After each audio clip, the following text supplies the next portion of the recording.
We are sports. We are Sun. Last night, Chris Davis delivered a solo shot in the 10th, proving to be the difference maker as Oakland took game 1 of this series. Tonight, Ryan Standing gets the open, looking to set the tone for a hungry Rays team in need of a victory. The wild card chase continues on Fox Sports Sun next.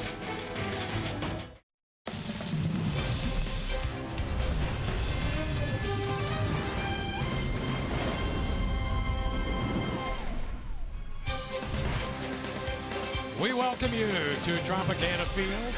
This will be game 2 of the 3-game series between the Rays and the Oakland A's. Well, that wild card spot for the Rays may be more elusive than the butterfly of love. After last night's loss, they are 9 games back of the Oakland A's. Hi again, everyone. Welcome to an evening of Rays baseball with Brian Anderson. Dwayne Stats, great to have you aboard. Well, the Rays will carry on.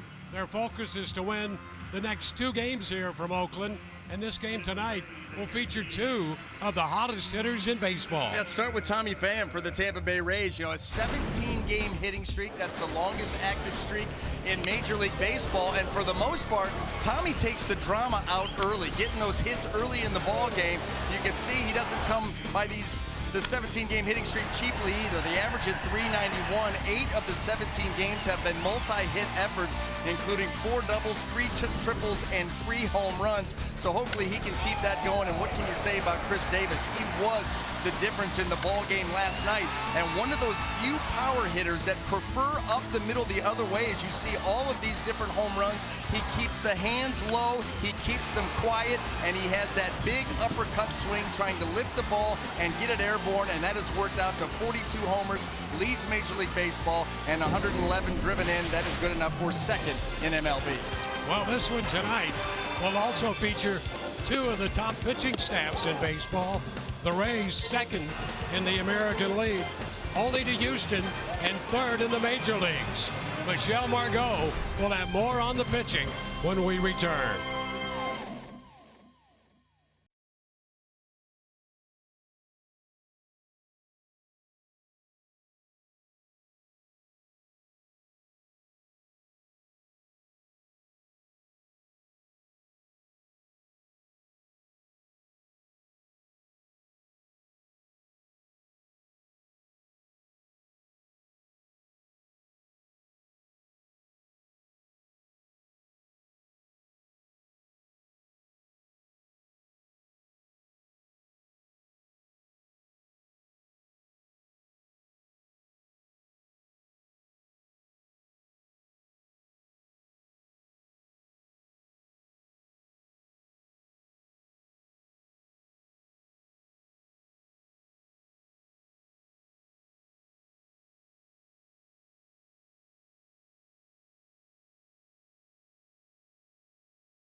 this one up at Tropicana Field for Game 2 of the series against the Oakland Athletics. Well, both the A's and the Rays have almost turned their seasons around in a way, and some may argue that pitching has a lot to do with it. These two teams lead the league in ERA since August 1st. Here's your Toyota inside look. Tampa Bay with a 2.84 earned run average, and then Oakland with a 3.09 ERA. And these two teams, as you can see, are in pretty good company with the Braves, the Astros, and the Dodgers also in the top 5. Here's manager Kevin Cash on both of the team's pitching staffs. I think we've got there different ways a little bit. We've had obviously Blake's had a tremendous year. Anytime you can insert that type of season in any pitching staff, it's going to help. But the A's have done a nice job of filling in and probably battling some injuries at times. And then obviously at the deadline, they went and got a lot of big-time bullpen arms that have a ton of closer experiences. I mean, they got guys, closers that are pitching in the 6th and 7th inning. And when you're talking about that stuff, that's how they have the ability to shorten games.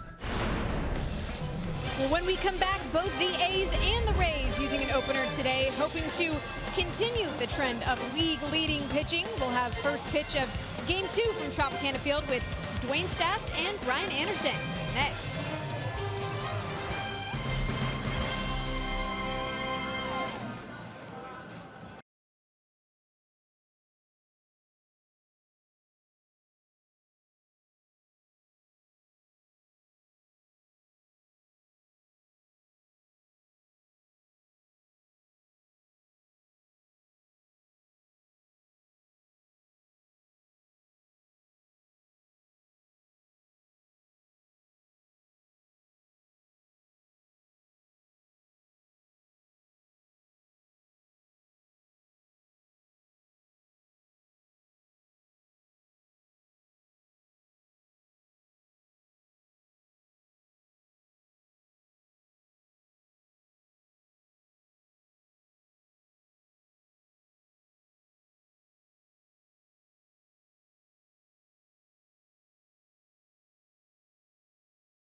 Ryan Stanton goes to the mound for the Rays tonight as the Rays try to make up 9 games over the next 16, coming in with a record of 8-0 and 6-6, 80 and 60 for the Rays.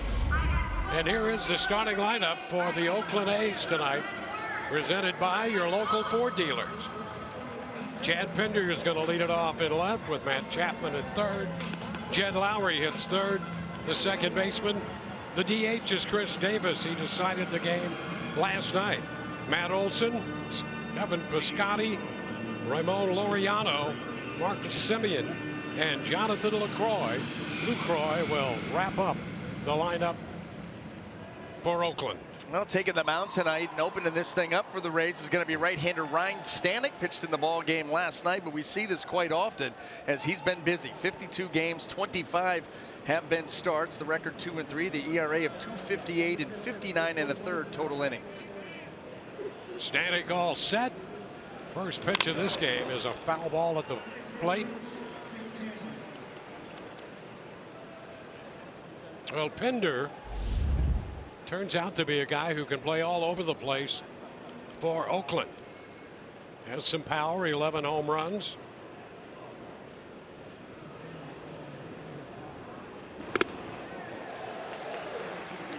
Stanek quickly jumps out in front, 0-2. Boy, not unlike a lot of these players here, on the Rays roster. A lot of versatility throughout the game of baseball nowadays. It's valued much more than it ever really has been. There's a one-hopper. Wendell trying to grab it, make the exchange, and could not find it in his throwing hand. And Pinder is aboard. Nice job getting to the ball. Just couldn't finish the play. Yeah, he set himself up perfect. Look where he's set up. He's out there already on the turf. Angles back nicely, gloves it, everything looking good. And then that ball comes out into the palm of the hand and comes free. Unfortunate. You're right. Look at that. Just never got a grip. And Pinder's going to get a base hit out of that. Just like that, Oakland with a runner aboard. For Matt Chapman. First pitch strike.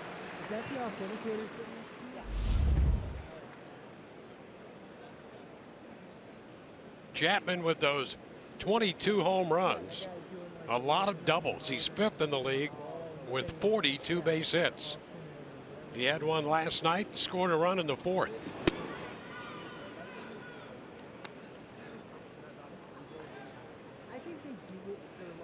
It's a 1-1 count.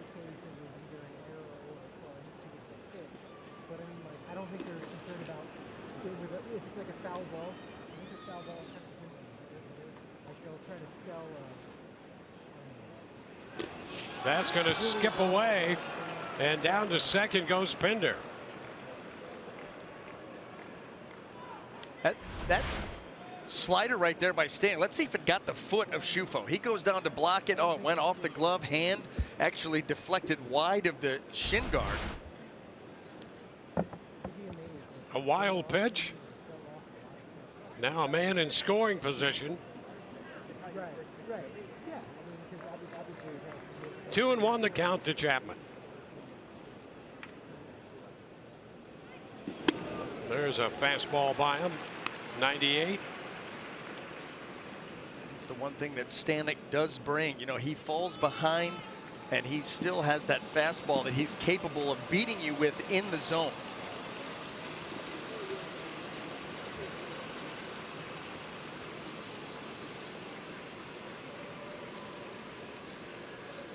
And he uses it. 99 up. And that strikes out Chapman. He did it right there with the last two heaters. Big strikeout by Stanek. And let's look at the defense behind him, brought to you by Golden Diamond Source. In the outfield left to right, we've got Pham, Kiermaier, and Smith. And across that infield third to first, Duffy, Wendell, Lau, and Bowers with Nick Schufo behind the plate. Well, here is Jed Lowry. And he's having a great year. 7th in the league with 90 runs batted in. Good pitch away. 270 on the year with 21 home runs.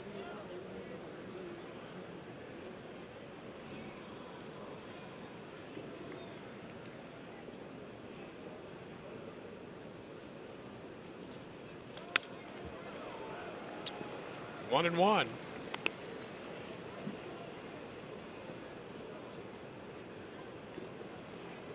Davis on deck. I remember Lowry from his days with the Red Sox.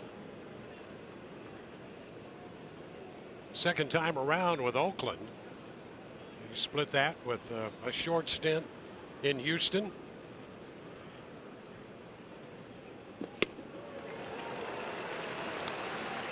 Stanek had him out in front over that pitch. Maybe split of the year. You know, Ryan Stanek, you know, fastball, slider, split. Watch this thing die. I mean, that's beautiful. It's tantalizing to the hitter, also deadly. Yeah, well, it's in that zone for so long, and that's what makes it so tantalizing. Now a fly ball lifted into center for Kiermaier, and remaining at second is Pinder. He's there with 2 gone. And that pitch right there, he went right back with the split, and it took all of the aggressiveness out of the swing because you've got to protect with 2. And Lowry's going to go after that pitch, realize split, and now you've got to lengthen your swing just to get to it. And as soon as you lengthen your swing right here, all the power's gone. And as you so happily explained, that's why that is such a marvelous pitch and a marvelous call right there. Yep. I'll tell you, you think about the development of Stanek's weapons. You know, for a long time, he was nothing but the fastball. But now you've seen the slider start to get better and start to become an absolute weapon that you can put guys away with, and then the split on top of it, we just saw that. Well, Stanek was in the game last night, pitched an inning, the 3rd, faced the bottom 3 in the order. Nice job, throw back to second, and back in goes Pinder.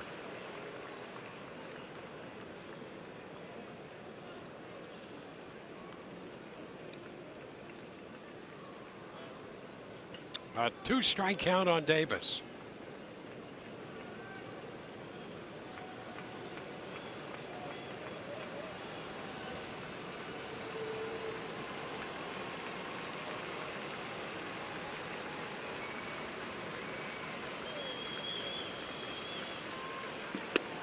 Did he go?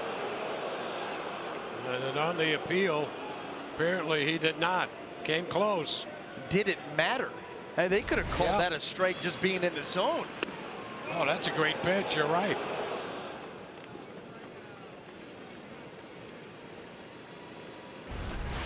Oh, that's too bad.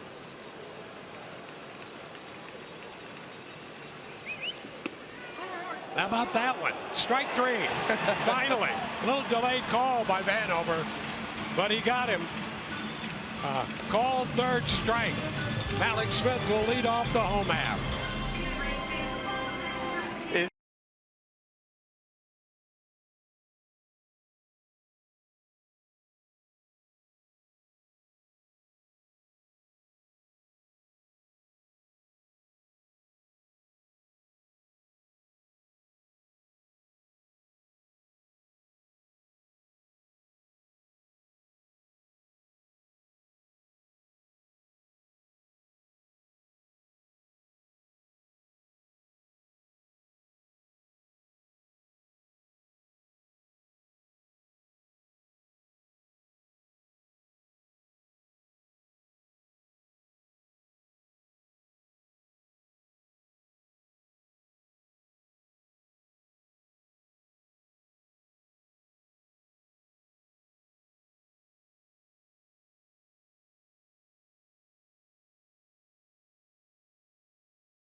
Their lineup presented by your local Ford dealers. Malik Smith will lead it off, followed by Matt Duffy and G-Man Joy, the DH. Tommy Pham, Joey Wendell, and Kevin Kiermaier down the middle. Brandon Lau in at second. Jake Bowers hits 8th. And Nick Schufo will catch and bat ninth. Well, happy Brian Kenny Day, Dwayne, because we have an opener now going for the Oakland Athletics, and that will be Liam Hendricks. He's making his 5th start of the season, 18 total appearances, an ERA of 5.94 and 16 2/3 innings of work. Well, there's Malik's 7th in the league in hitting. Pitch is inside. Starts the night at 3:04. Malik's coming off a 2-hit night last night.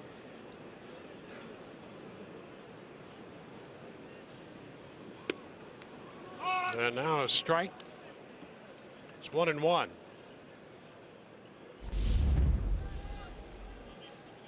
And the last 18, he's hitting .350, 10 multi-hit games. How about that? In that stretch.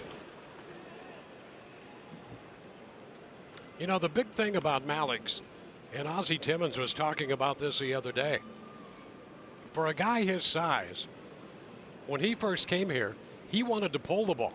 He wanted to hit some home runs. And this year, he's been hitting the ball the other way with authority, and every once in a while popping one to the pull side, ground ball there. Lowry takes care of that. But that difference in his approach has made him the hitter he is. He's a top 10 hitter right now. Right, and here's the thing, and you love Malik Smith's pluck. You want to come over here and pull the ball and hit some home runs. You're not that guy. You know what you are is a guy that can fly on the base paths, and if you use the whole field and force a defense to play you straight up, you are going to steal literally so many hits by using the left side of the infield. Routine ground balls to shortstop. You're going to beat out some of those. And so you're right, he's learned that, and he has become extremely dangerous in the box. Yeah, you keep doing that, he's going to be around for a long time in the big leagues with that speed and his ability to hit. He hits the ball hard as well. And he can always turn on one every now and then, but That's don't right. make that the centerpiece of your offensive game. And he's finally learned that, and right to the top of the leaderboard. It's a ball and a strike. The count to Matt Duffy.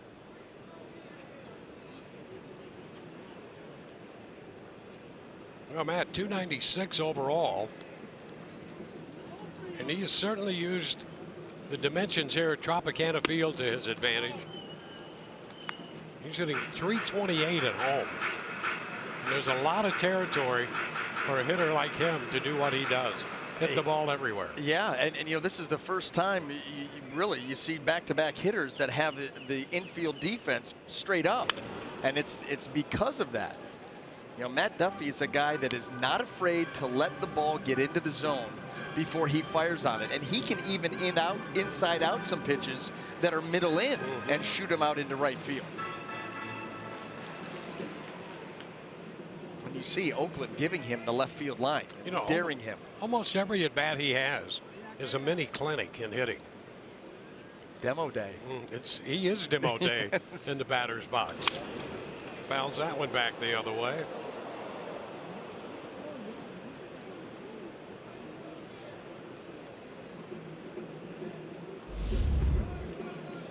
There's his breakdown at home and away. Still fine on the road, but very good at home.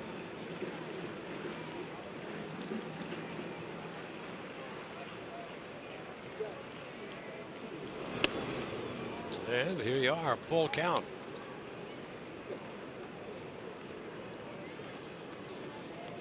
G-Man Choi hitting third tonight.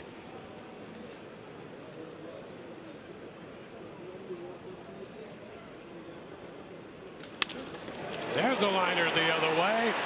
Base hit into right. Scotty returns it to the infield. Well, let's take a quick look at the Oakland defense, brought to you by Golden Diamond Source. And in the outfield, left to right, we have Chad Pinder, Ramon Laureano, and Stephen Piscotty. And across the infield, third to first, Matt Chapman, Marcus Semien, Jed Lowry, and Matt Olson, with Jonathan Lucroy behind the dish.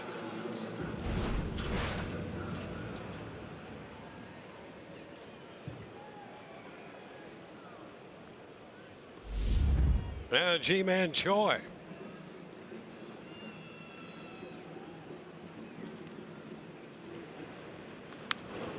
Fouls it back. Got the fastball, challenged him at 96. Just a little bit too far in. You know, Choi, he can be quick in, but, you know, early in the count, wants to get those arms extended, drive the ball, get it up in the air. Hendricks was able to crowd him just a little bit on that first pitch.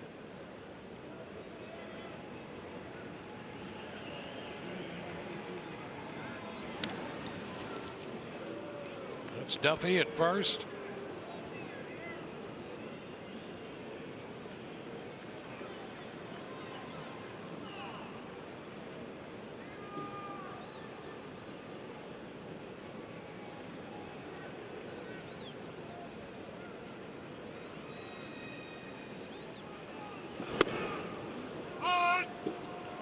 That's a strike on the outside corner.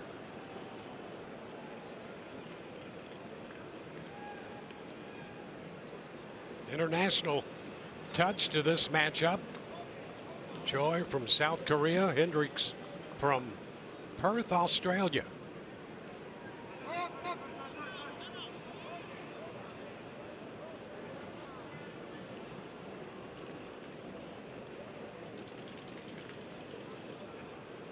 Hendricks originally started his career in the Minnesota Twins organization with the Twins, then the Blue Jays, and now the Athletics. I'll tell you what, showing off his strong arm too. You know, in his 4 previous opens, they covered, where am I looking here? 4 2/3 innings. So he's been like a 1 inning type guy, but in doing that, you go out there and you tell him, look, just air it out. You don't have to pace yourself. That's how he originally had come up, you know, as a starter. You're thinking 5, 6, 7 innings. Now you can just air it out over 1. Maybe you go an inning and a third, inning and 2/3. And you've seen him 95 to 98 already.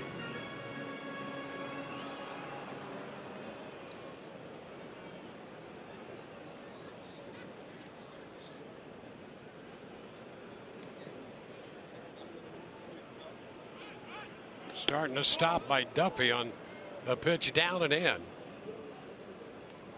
Well, the Rays lost a couple base runners last night, and in that game they turned out to be critical. No doubt. They lost 3. You know, you had 2 caught stealings. Great throws by Lucroy. In fact, throws that Jed Lowry caught right on the Rays base stealer. It was Kiermaier and Malik Smith, and then of course Joey Wendell got picked off. So you have an inning's worth of outs made on the bases in what turned out to be a 1-1 game going into extras. That's tough. Oh, and Choi hit by that fastball. So he came in, he really came in, and he hit him. Boy, this is the come in when you're trying to hit somebody. Now there's no way that he was trying to hit Choi in this situation, especially after working him over in the at bat that he did, but way up and in, not even a chance for him to get out of the way.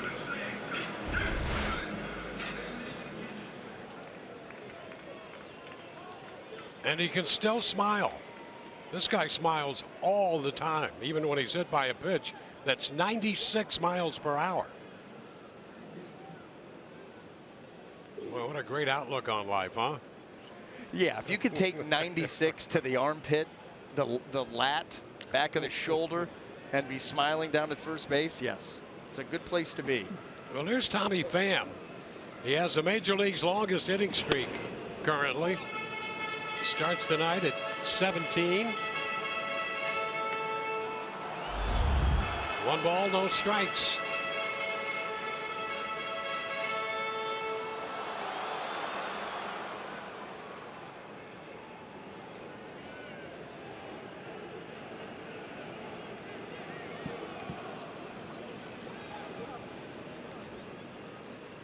Well, this would be just what the Rays need to break out in front early.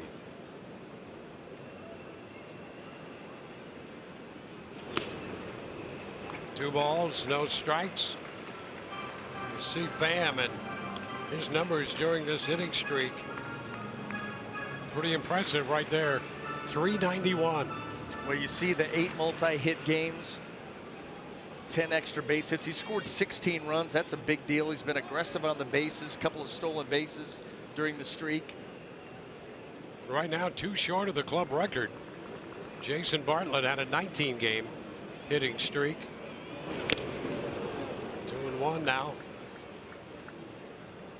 You know, in a lot of those games too, he's getting those hits out of the way early. And this is set up perfectly to do just that, give the Rays that early lead. Something that you really need when you think about this Oakland pitching staff and the way that Bob Melvin is able to utilize it because of the number and quality of arms that he has available. Early leads of the utmost importance. Yeah, they're 65-0 when leading after 7. There you go. So get that early lead. You make the point.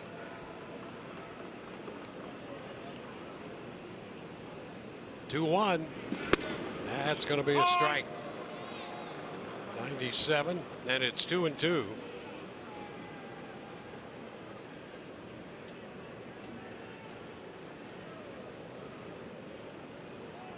Joey Wendell on deck.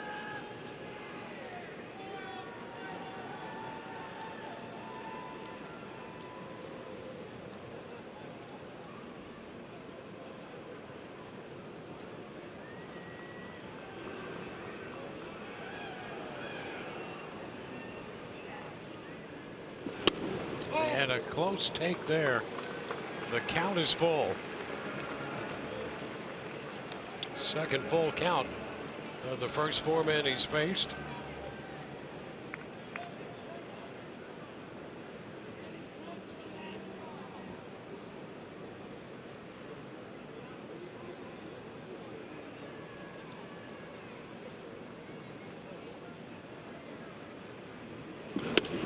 And that is strike 3.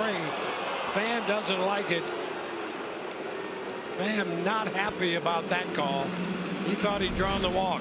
Well, Hendricks drives his pitch down and away, and it is a borderline call to be sure. 4-seamer right at the kneecaps. Is it on that edge, just off? Larry Vanover, he's set up inside on the right-hand hitter's batter's box side. So he's looking out over the plate, down and away. It almost becomes a guess, but close enough to call. Doesn't go the Rays' way. And I'll tell you, LaCroix did a pretty good job receiving that pitch as well. Boy, they can help out so much. Now Joey Wendell.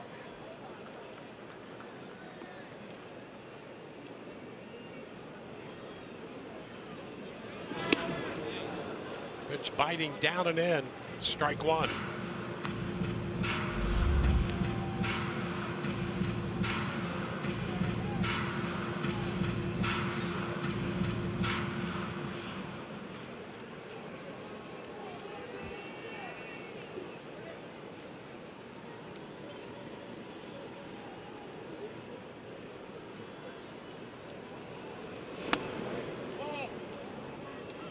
Seven, and that's a ball.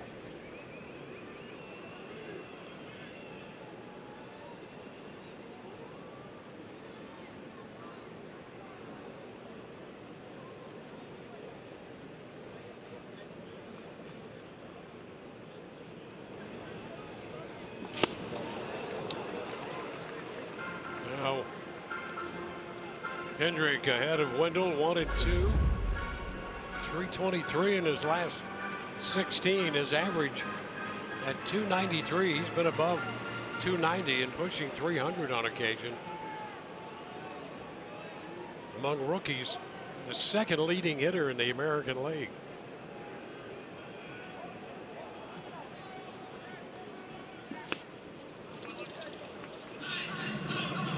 Two balls, 2 strikes. A base hit and a hit batter. 2 on, 2 out.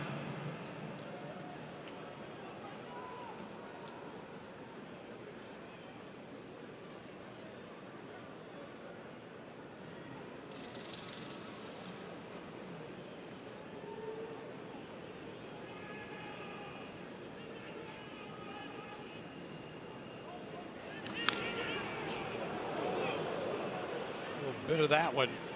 Tried the slider again. He started him with that pitch. The first pitch he threw was a dandy. A+. And the thing is you notice during the course of this at bat, not wanting to allow Joey Wendell to shoot the ball into left field. Everything has been in, whether it's been the slider or whether it's been the fastball. Everything has been middle in.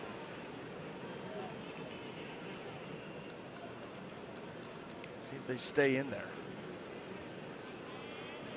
He does, and he takes it up the middle, but Simeon's going to be there to make the play. He got that ball in on him, and he couldn't hit it hard enough to get it through. No score through one.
Between the A's and the Rays. Well, we have discussed the opener concept numerous times in the original concept or intention of banking outs or matchups, but there have been some other advantages after having done it 47 times this season. The other team's obviously not getting as many looks. It's hard to game plan for, and it gives the pitching team more versatility. But manager Kevin Cash told the media today that they didn't expect it to allow the younger guys to have as much success as it has. He also said that there's value to how much the role has helped the opener's psyche just by pitching in different points in the game and getting big outs, whether it's the first inning or in the eighth. BA, would you say you agree with that? I would. And now we go to the second. Pitch is a strike to Olsen. Well, you know, the idea of that opening role helping the younger pitchers was actually something that Kevin Cash talked about when they formulated this idea to actually implement it. And it's done exactly that, I think. It'll be interesting to see, you know, how these guys adapt to it, because some guys you can see growing from that role into being a traditional starter and being able to start the game off. Other guys are going to settle into that bulk type role and be at home right there. Maybe some of them transition to, you know, a further back in the bullpen type guy. You know, Ryan Yarborough's been a starter his entire career, coming up through the system and everything else. You could see someday, you know, he's fully capable. We've seen him come out of the bullpen and throw 7 innings. That he's able to go out there and command a game. Jalen Beeks, you know, we saw him when he first came over in the trade, and you thought, boy, does he set up nicely for that 3rd to 7th inning. Let's see where he transitions from there. Well, Yanni Chirinos goes 3-2 and walks Olsen as he starts his night's work following Stanek in. So for the second straight inning, Oakland puts the leadoff man on base.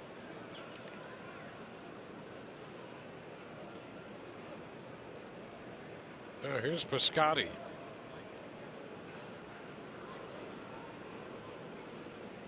And he bunts, pops it foul. Back over the screen, strike one.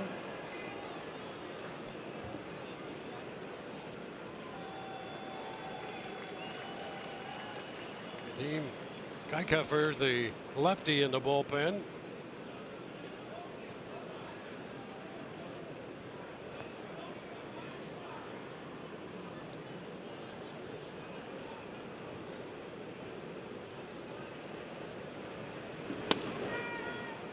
Now it's 1-1.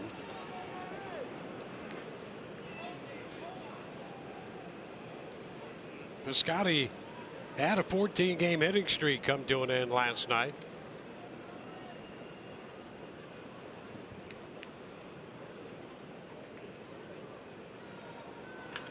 Hard hit down to third. Duffy second. Wow, first, 2. 5-4-3. Take care of that leadoff walk.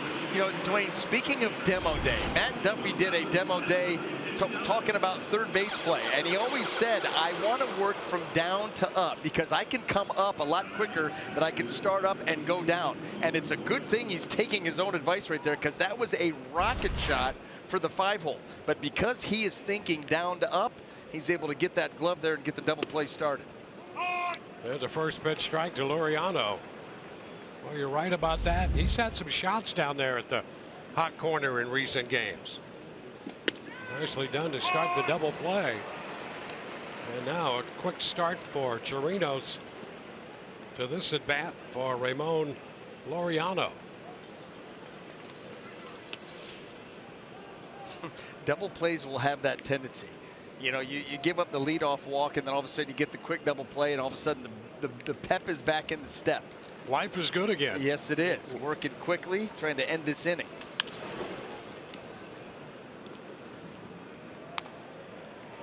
Yeah, that's right. You know, you walk the leadoff man. That's a letdown for everybody except the opposing team. And then you come back with that double play. You really do feel great. Now a base hit right to where the second baseman normally would be. But with the shift on, Laureano has a base hit. Absolutely nothing you can do about that. You're playing the spray chart. And right there, you got Brandon Lau.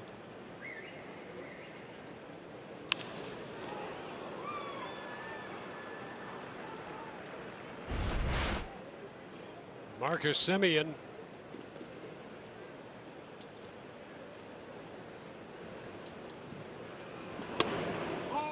And a little bit outside.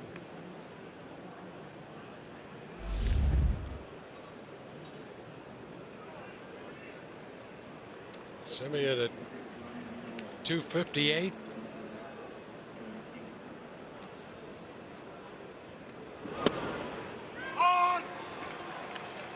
There's a strike.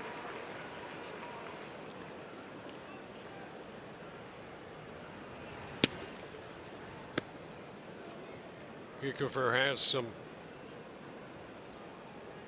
company down there in the bullpen. Ryan Dahl is throwing.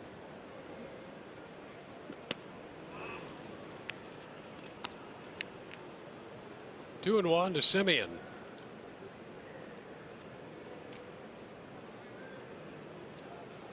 And Lucroy is on deck.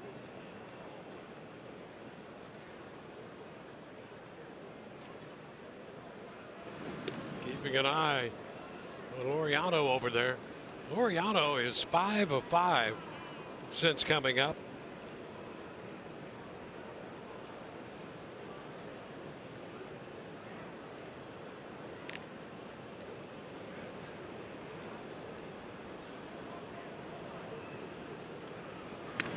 And another move over.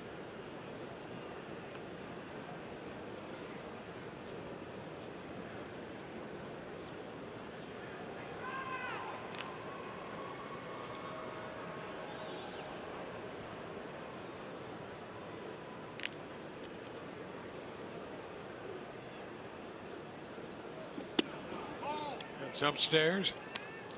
Semien originally drafted by the White Sox and did not sign with them. They drafted him again. He signed, and a couple years later, they traded him to Oakland.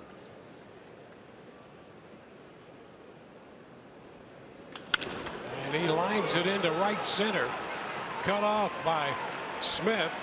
But Laureano is going to go to third on the base hit. And just like that, 1st and 3rd. Boy, that after that double play, you saw those first couple of pitches for Chirinos. Looked like it was going to be a quick inning, but the right approach here by both Laureano and Semien. Those pitches that are down and away, no use trying to pull them. You're going to hit them weakly right into the teeth of the defense. You try to shoot them the other way, and now you got a 1st and 3rd.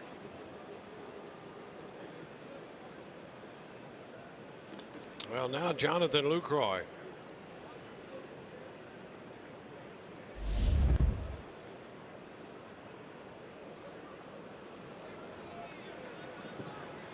Veteran catcher, hitting a little over 240. Looks at strike 1 on the fastball.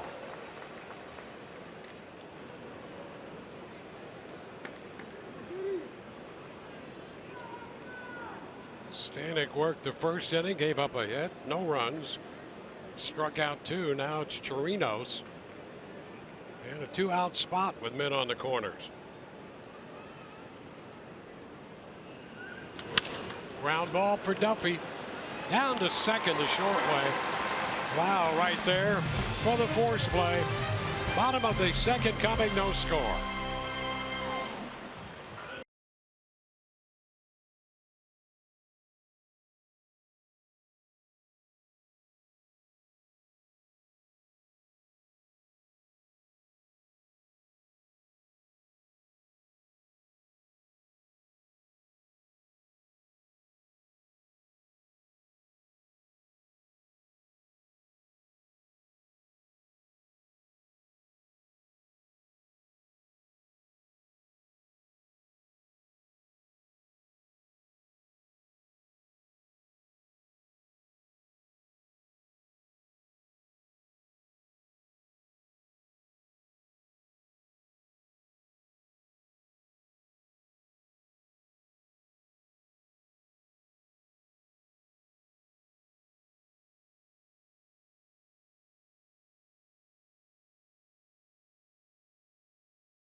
Tonight's jackpot brought to you by the Florida Lottery, Bob Melvin's club, with 90 wins. And you see what they've done against the East. They're 21-9 against the East. How about this? They're a game under 500 inside their own division. But outside, look out. And that's plenty proof right there. Yeah, that's an incredible number against one of the obviously the tougher divisions of baseball. And you think about the Red Sox, Yankees right at the top, what the Rays have done.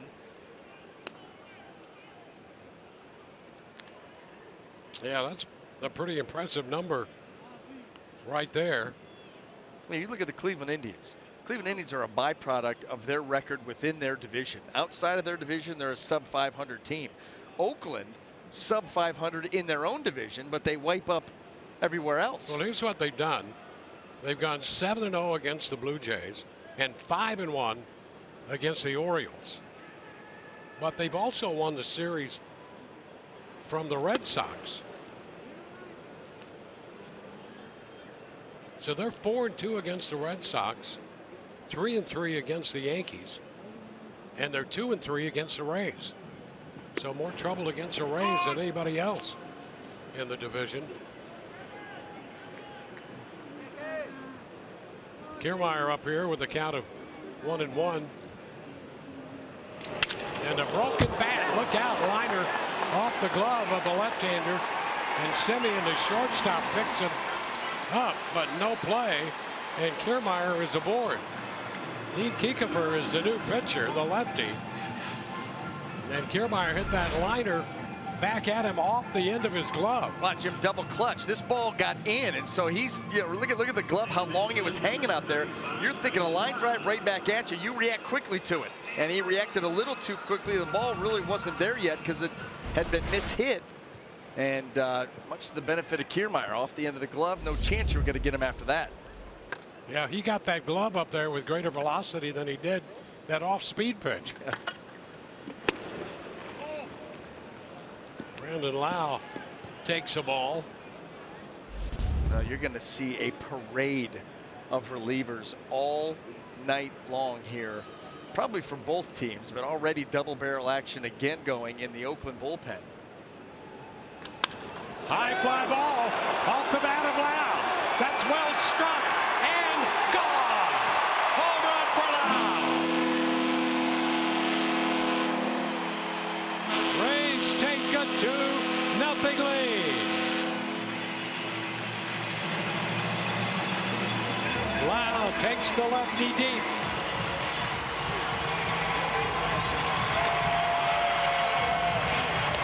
Brandon Lau has really been something with that long ball.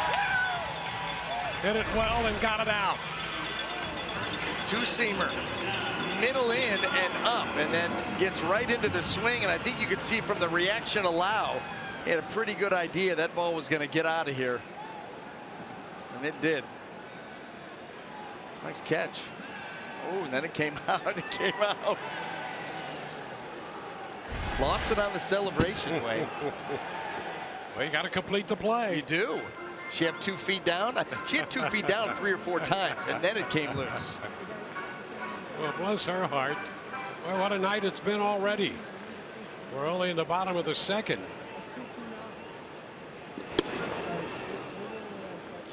One and one to count on Bowers. Well, Brandon Lau in the lineup tonight. And off the lefty, he goes deep. There's a soft liner into center. Bowers has a base hit. 3 straight hits to open the second. Left on left, brought in to get just these outs, and the Rays are having none of it. Another two-seamer, trying to run it in. Gets in a little bit off the label, but Jake's strong enough to kind of muscle it out there in the right center.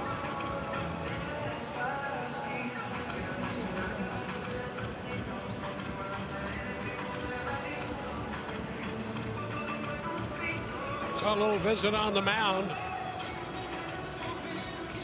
Scott Emerson, the pitching coach, out there chatting with Kiekefer.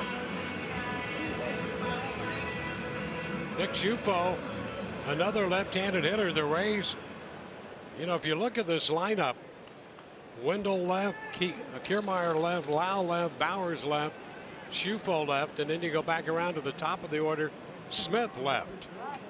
That's why this soft-throwing left-hander's in there, but the Rays have crossed up that strategy.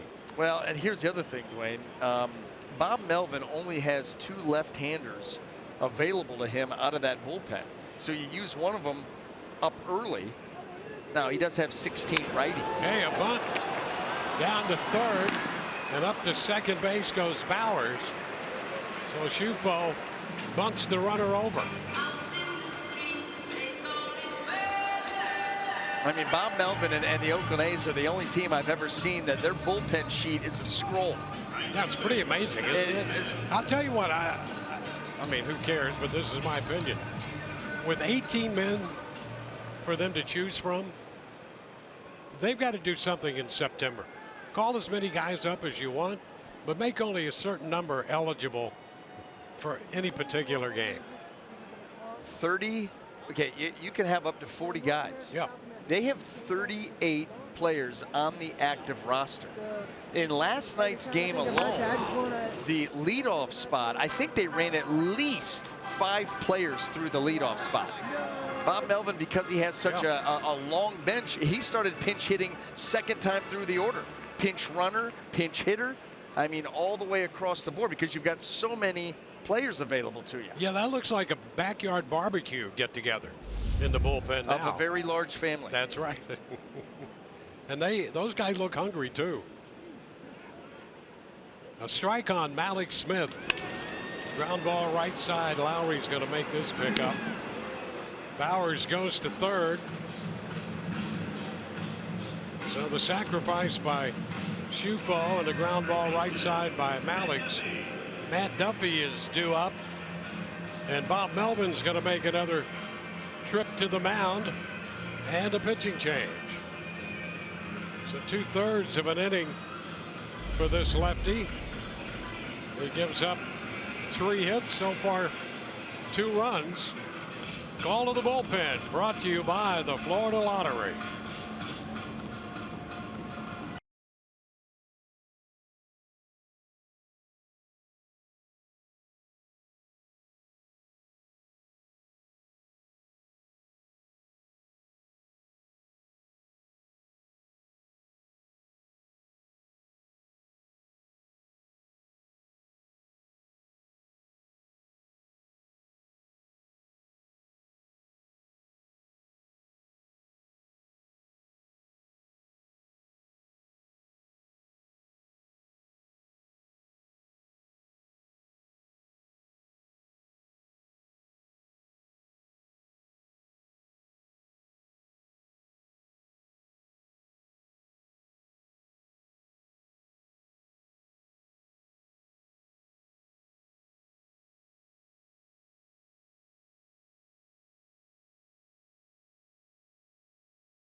Monopoly jackpot scratch-offs from the Florida Lottery. A new spin on a classic and loaded with prizes from $10,000 to $2 million. So unleash the excitement anytime. The Florida Lottery, it's your ticket. Claim it. Ryan Dull, the right-hander, the new pitcher, is on to face Matt Duffy. Rays have scored 2 runs, charged to Kiefer.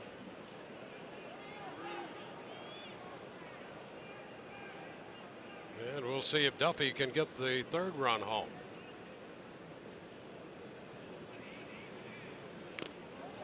Just a piece of that one for a strike.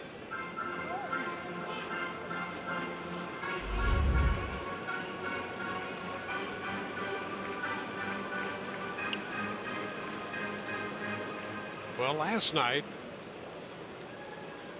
it was the Rays manager Kevin Cash utilizing 9 pitchers. High fly ball into right. Piscotti is there waiting already, and the Rays settled for 2. They both come on the Brandon Lau home run.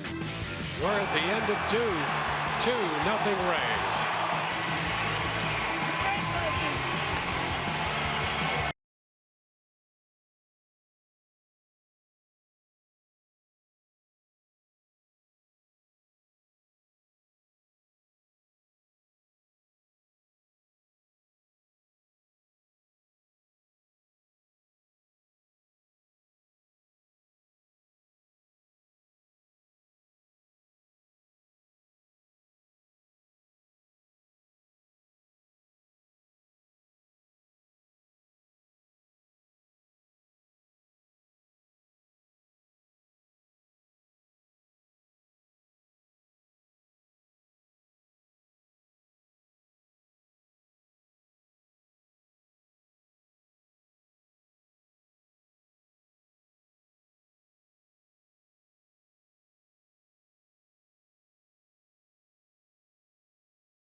Rays lead it 2-0.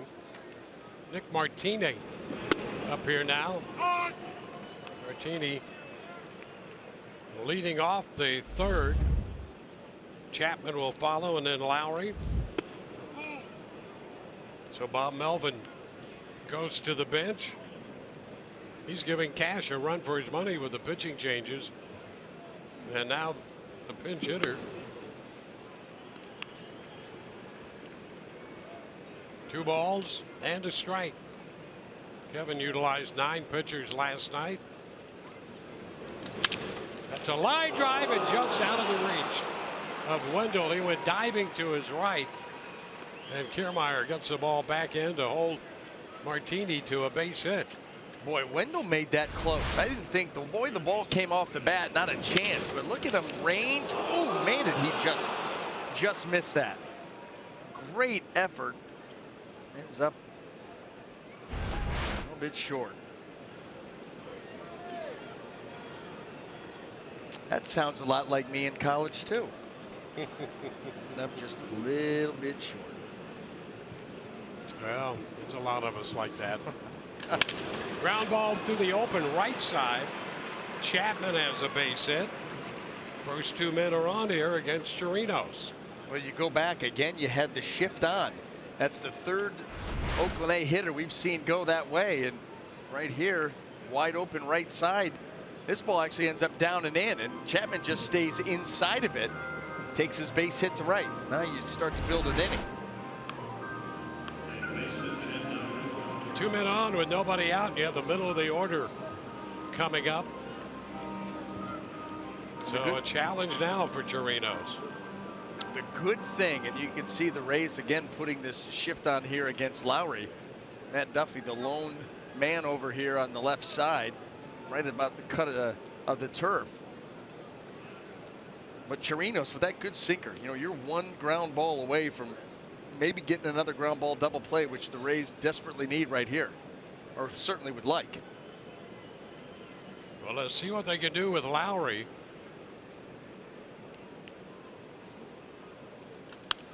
Fouls it back, strike 1. He tried to stay inside that pitch and shoot it the other way. That's what the A's hitters are trying to do here against these extreme defenses put up by the Rays. Go ahead and just take your base hit. We'll just have a parade of them. The other thing about Lowry, he has not been a big ground ball guy either. You know, he tends to put the ball in the air on a line or a fly ball. But let's see what happens. And a line drive base hit through the right side. Martini's going to be waved. The throw will be cut off. It'll be 1st and 3rd. And now it's 2-1. Martini scores. Chapman goes to 3rd. The RBI for Lowry. Lowry got an off-speed pitch there. And so he gets out in front of it a little bit. It's a split. And it stays up enough. Now he gets out in front and hammers that ball to the right side and shoots it right through the defense. And this little parade does continue.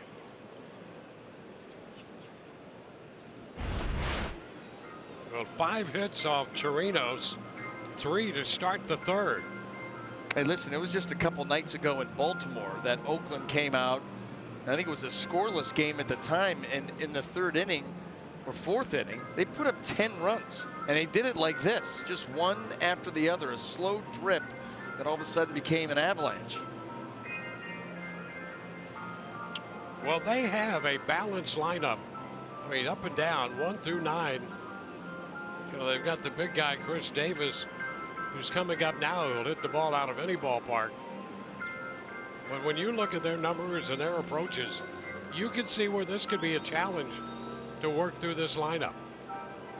Well, Chapman, you know, is a guy that'll give you a good at bat with, you know, batting average and on base. Lowry the same thing. Davis, of course, is the big power threat. Olsen, Piscotty. I mean, Laureano, we've already seen him use the right side. Right side here for Chris Davis, but you'll gladly do that for him. And that pitch coming in on him, a swing and a miss, strike 1. Well, just to see where he ranks right now, not only first in the American League in home runs, but in the major leagues, second in runs batted in, ton of extra base hits. Taps it foul 0-2. And it was Davis who hit the home run in the 10th inning that made the difference last night in a 2-1 ball game. Well, it was a 2-0 count. Right down the middle, and he hits it right down the middle of the field.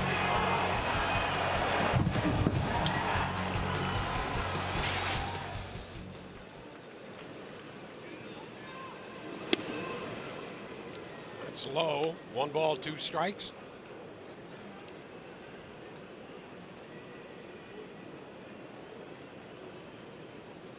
Danger at the plate, Chris Davis.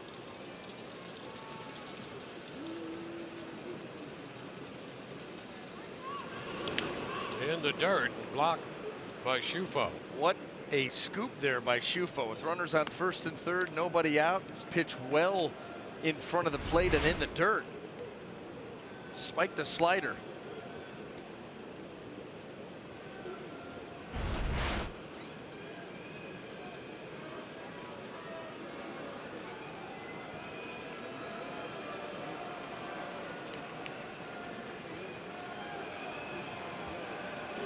Big cut and a miss at the fastball away.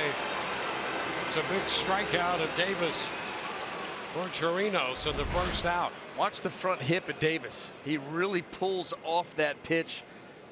He's trying to lift it, and that's where he's able to hit that pitch at times deep into right field. But you could see it got by him. It was 96 away with a little elevation.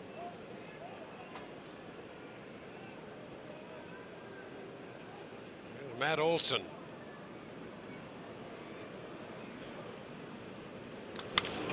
High popper. That ball is foul and will carry out of play.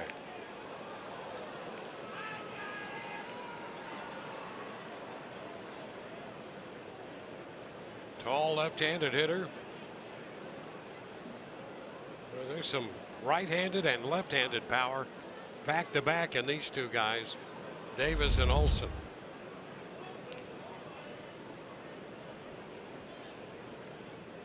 And Chris Davis just not taking advantage of an opportunity to drive in that run. Nobody out. You figure that he's a given to get that guy in. Big strikeout by Chirinos. Now you go to work on Olson.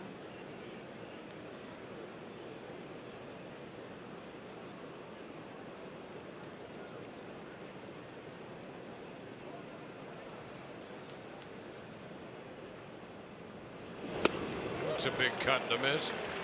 Olson last year hit 24 home runs in 189 at bats. He had a stretch where he hit 16 home runs in 23 games. Red hot. Maybe even hotter than that.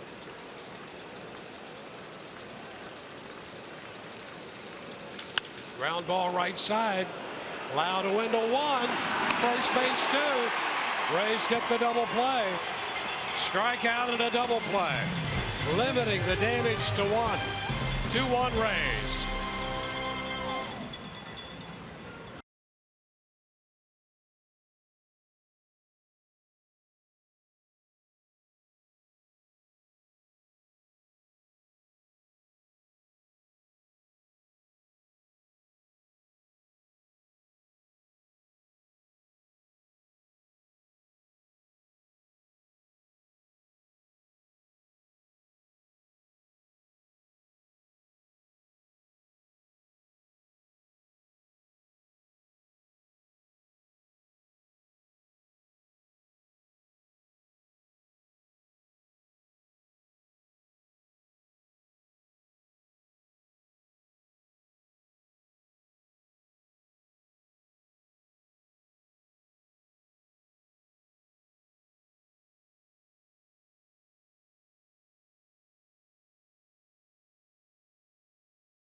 Tropicana Field in the bottom of the third. Rays and A's. Well, time now for your Chevy Prospect Spotlight. Your AAA Durham Bulls just won their second straight International League Championship. They beat Wilkes-Barre Scranton 6-2. Joe McCarthy, player of the game, 3 for 5 with 2 doubles and a home run, 4 RBIs. Now they go on to the AAA Championship, guys. Yeah, McCarthy 3 for 5. Meadows played center field, went 2 for 4. And the Durham Bulls do it again. Chris Bassett on the mound now for Oakland. 1-0 the count to G-Man Choi. There's a strike and it's 1-1. So we're opening the bottom of the third. Bassett is pitcher number 4 for Oakland. I'm telling you, he's trying to get more than 9 in. And he may. Well, he's got a lot of choices. Simeon from shortstop. 1 gone. The question is, do you like it? As effective as it may be, is it good for the game? Well, that's the $64,000 question. I will say this. Just in being around town today, people's interests are piqued in this series. Yep. And for a 2-1 extra inning game, the feedback that I received unprovoked was wholly negative on the look and feel of the game. You know, 15, 16 pitchers, whatever it was, in a 10-inning 2-1 game. Yep. And not a lot of, and like I said, unprovoked. Just, you know, I don't know. I think that's going to be, like you said, that's the big question, because you can see the effectiveness of it. We've talked about the opener, the bulk guy, and then the back end of the bullpen guys, where, you know, against a tough lineup, you play the matchups, and all of a sudden, some of the tough hitters in that other lineup are seeing 3 different pitchers in their first 3 at-bats. And then you have what we're going to see during the course of this series, which is going to take that even further. You know, that'd be an interesting discussion for baseball to have. You know, when they get together and have those meetings, Yep. off season, I think you have to discuss that. I was walking around not asking a lot of questions today for an obvious reason, doing more listening than talking. And I think it's something they're going to have to discuss. Full count here on Tommy Pham. Well, of course, it's exacerbated by the expanded rosters and the fact that Melvin does have, you know, you thought the Rays had a lot of pitchers, and even counting Beeks, Yarbrough, Chirinos, they've got 13 guys in their bullpen, and, you know, here Oakland's got 18. You know, you could run a guy out there every other out. Yep. Pham draws a walk. Well, that's why I think when you get to September and you expand the rosters, they're going to have to address that if more teams are going to do this. Especially because you've got 5 months of playing the game a certain way. And then all of a sudden you get to September, which in theory should be your most meaningful games of the season. We're going to change the rules. Yeah. Changing the rules. We're going to play by a different set of rules for the most meaningful games. And when you think about it, that's a major change in any sport. You know, you have spring training, you have training camp. To whittle the rosters down, I mean, that's an arduous process. And then all of a sudden, you get into September, and teams who are in the race, as well as teams who are well out of it, it's Katie bar the door. No doubt, no doubt. But you know what? At the same time, those are the rules that are in place right now. So why wouldn't you take advantage of it if you could? Yeah. Little popper back at third. Chapman in foul ground makes the catch. Pham back to first. And that's why I think, you know, they're going to have to sit down and discuss that. And as we said earlier, you can designate a handful of players who'd be eligible. You know, carry as many as you want. Yeah. But on any given night, only a certain number would be eligible. And you could negotiate that and figure that out. You do that right now in the NFL. You know, you've got your guys and you got your inactives from, you know, week to week, and they're going to change. It's the same kind of thing. You got to designate your 45 and off you go. Kevin Kiermaier singled and scored. in the second when the Rays scored both their runs on the Lau home run.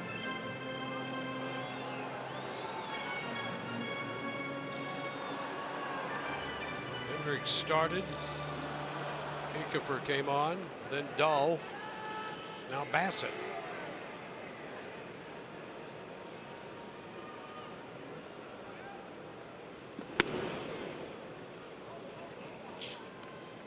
A ball to Kiermaier. 1-1.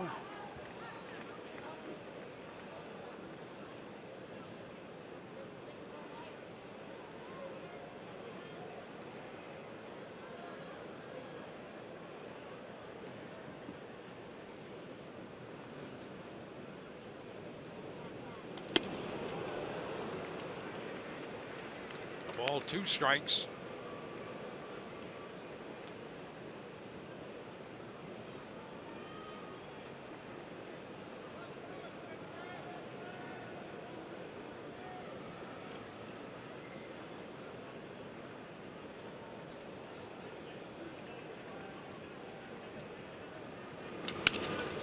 Tap down to first, and the toss on the give and go. Bassett runs it in. 3-1 on the play. 2-1 Rays through 3.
On Fox Sports Sun, brought to you by WB Mason.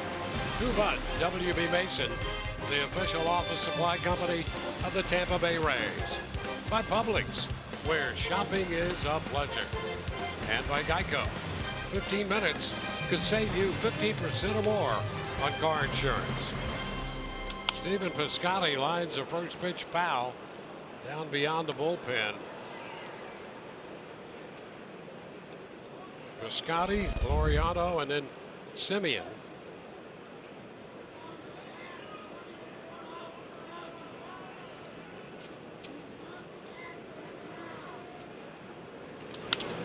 Popper right side, shallow right, but Malik Smith is there. One gone.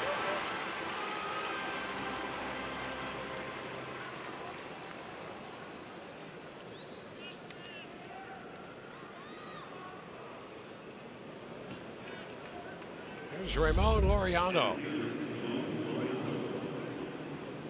He started his career in the Houston organization. That's a strike.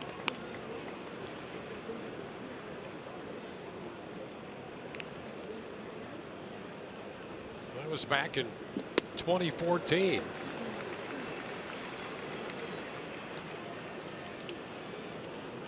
Suffered an injury, came back, played, and then the A's got him. They apparently had their eye on him for a while. They really liked him, and Now, if you talk to some people in Oakland, he's their #1 prospect. And he's shown some good reasons why. He's out on strikes this time. 1 for 2 tonight. And 2 up, 2 down in the 4th. MLB at Bat, your #1 Rays app. Customize your experience and catch every moment this year. Get Rays home screen icons and features such as the MLB TV Game of the Day, pitch tracking, and more. So download MLB at Bat today. Marcus Semien, 1 ball, no strikes. On. 1-1. Well, you see what Chirinos is doing here the second time through seeing these guys. You want to shoot me into right field, you're going to do it with 95 in on your hands. Well, he was able to close out Laureano with a fastball in. First 2 pitches to Semien here in. Remember, those are 2 guys that shot him the other way on pitches that were away. So letting them know that's not going to be open for you all night long. As soon as you make them aware of the pitch in, then maybe you can go back out there. And he gets a strikeout there. Right out there on the edge. 2-2.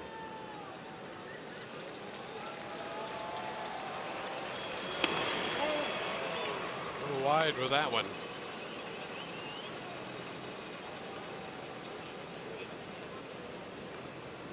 Jonathan Lucroy is on deck.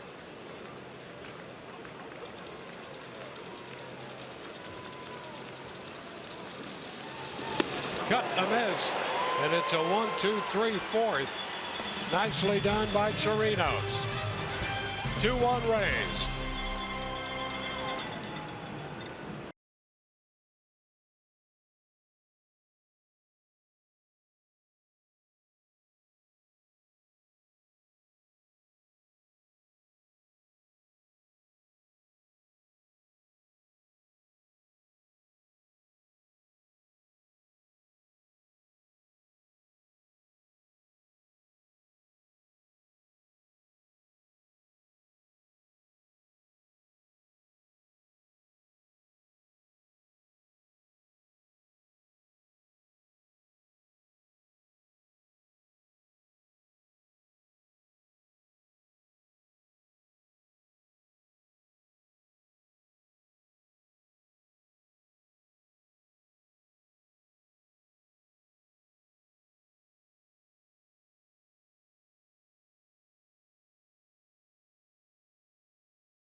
Tonight's Geico great moment.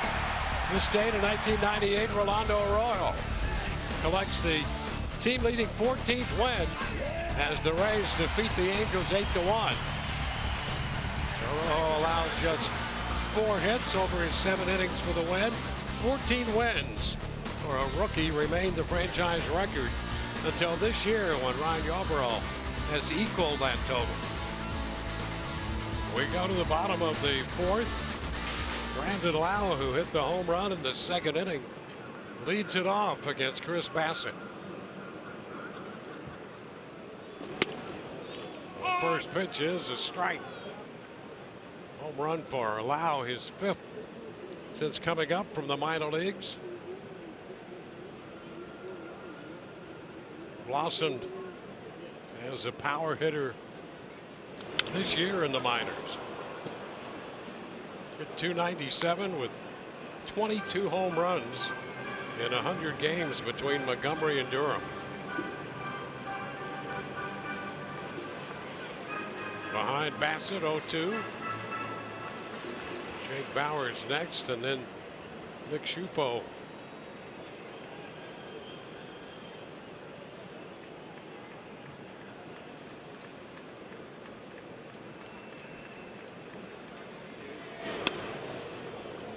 That slow breaking ball. Trying to get it to bend a little bit. 1-2. Well, Brandon Lau got off to that slow start here with the Rays and then has really turned it on since then. And you can see those hands active, low, ready to go.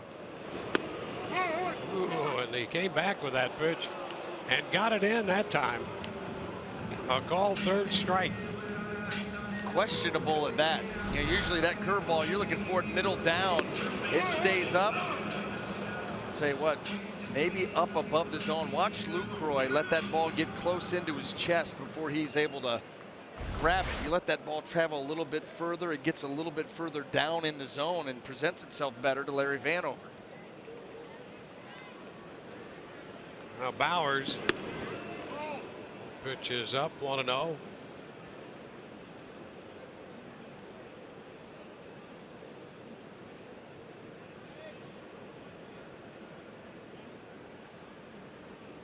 Now Bowers a bunt, rolls it up the third base side, and the throw not in time.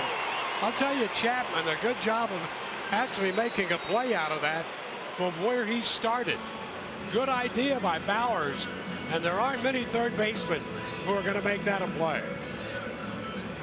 Well, you know what, Dwayne? That's part of the scouting report, so let's get to that on Matt Chapman. First of all, no sophomore slump when you look at him offensively. You know, he's hitting .281 coming into play with 22 homers, 63 runs driven in.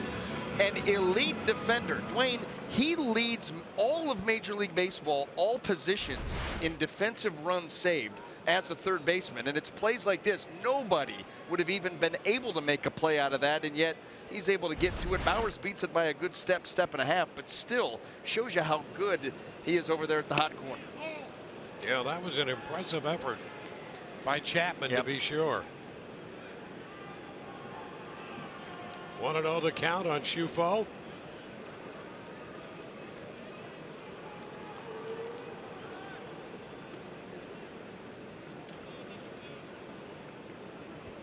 There goes Bowers.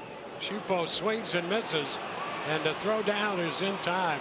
Shufo tried to give him some protection, but Simeon was there to put the tag on him. Well, Lucroy last night really sent a message with his catch and throw ability, and see how quickly he gets that off to Simeon. And even on the short hop, handled very well. It's in plenty of time. Now you get the tag there to the chest, and they got him. Now Bowers tried some evasive action, and it really backfired on him. Well, you know, it did, but at the same time, that's what guys do now, because you have, the tag has to make, it's not neighborhood anymore. You just can't get it down there, swipe it, and then throw it around the infield. With video replay, you know, you'll see guys here. I'll show you my left, and as you go to tag it, I will sweep it and try to come in with the right. And Simeon went right to the chest. Yeah, that's the other thing they should have meetings about over the winter. What, that split second after the long slide that you come just off the bag? I mean, yeah, that's no good. Come on, baby. This is baseball in the new millennium. Love it. Technology is awesome. There's a cut and a miss. Shufo's out on strikes. We're going to head into the fifth, and the Rays lead 2-1.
We go to the top of the fifth.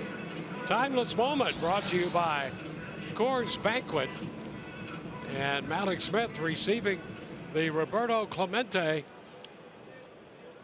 Award. He was selected as the Rays nominee for that award, and there are 30 of those, one from each club. And later on, there will be the single winner. But what a nice keepsake that is for Malik Smith to take home.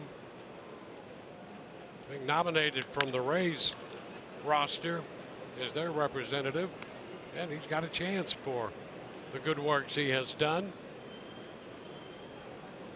Lucroy fouls that first pitch for a strike.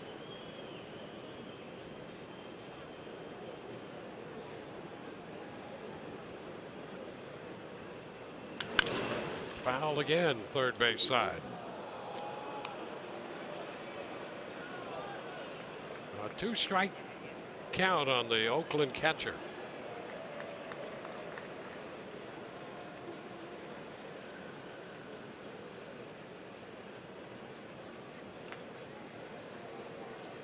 Slider down and away. Let's move on to the next guy. There's a foul back. Down and away. Yeah, got to get it down there. Well, he had the right idea, because you think of the previous pitch, hard sinker down and in, and you force Lucroy to, to make that quick, get that bat going, get the hands going, speed up the guy's bat on a pitch in, and then expand away, slow it up a little bit with that slider. Right pitch, wrong execution. This one taken into right. Malix is there and makes the catch. One out in the fifth. Rays would like to hear from you about the new ballpark. Rays' new ballpark designed to be the smallest and most intimate in the MLB, with a wide variety of seating types appealing to everyone. So learn more and provide your input into what you'd like to see. Visit ballparkreimagined.com. Nick Martini, who pinch hit in the third, stayed on to play left. He singled, and he has scored the single run for Oakland tonight. Ball shoots way wide. It's 1-1.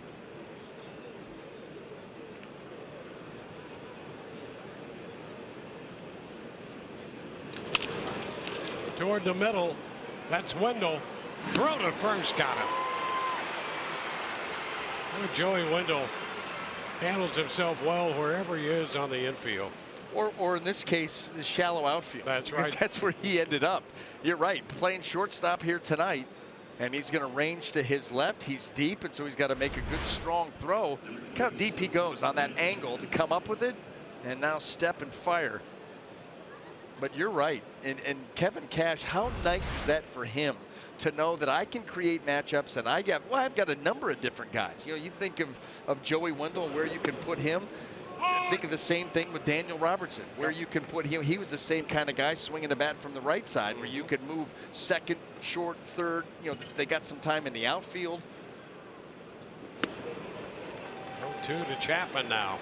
And we've even seen Jake Bowers. He goes from first to left. Yep. We've seen him in right. I mean, just pieces, parts, and you just move them around. Well, it has been a fun group. There's no question about that. Fun to watch. Cut. Chapman fouls it back. Pitch up a bit.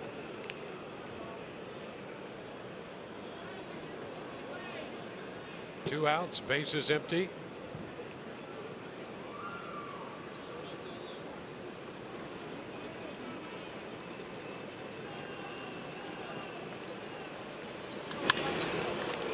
Well, foul.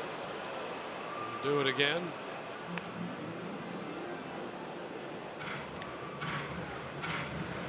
Rays scored both their runs on the Brandon Lau home run. Jed Lowry singled home run in the third for Oakland. Swing and a miss. That takes care of Chapman and his dangerous bat. 3 up, 3 down. 2-1 Rays.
Bottom of the fifth coming up. Here's what's coming up tomorrow on Rays Live pregame show presented by your local Honda dealers. It's a Kids Sunday, and Orestes will break down Jed Lowry.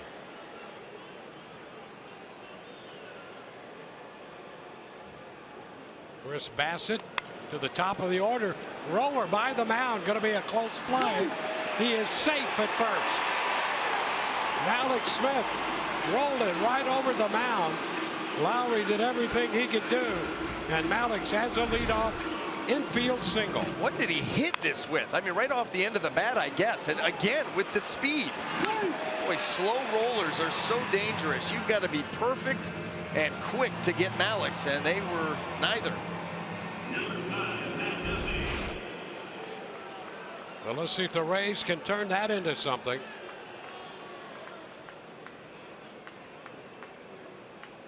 Matt Duffy, 1 for 2 tonight. Had a first inning single.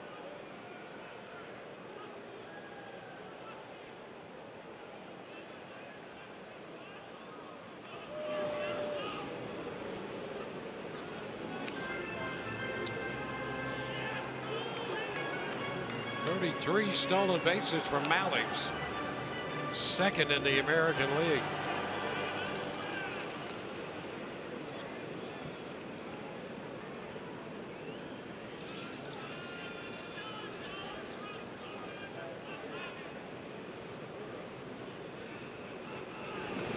Pitch is wide.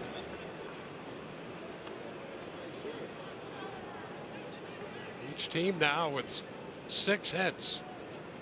Rays scored 2 in the second on the Brandon Lau home run. Oakland got a run in the third, driven in by Jed Lowry. Leadoff base hit for Malik Smith.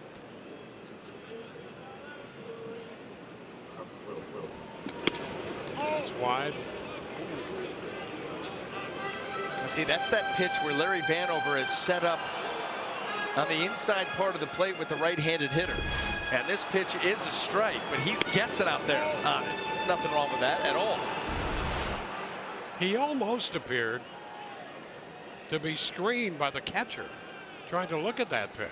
Well, Lucroy did pop up out of that stance pretty quick.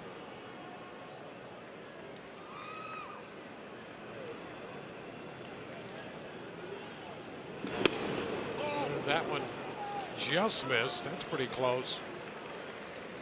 3-0. Now that setup of Larry Vanover makes it difficult. You think about looking at that pitch down and away from his angle. At times you are going to guess. Look how far in he is. 3-1.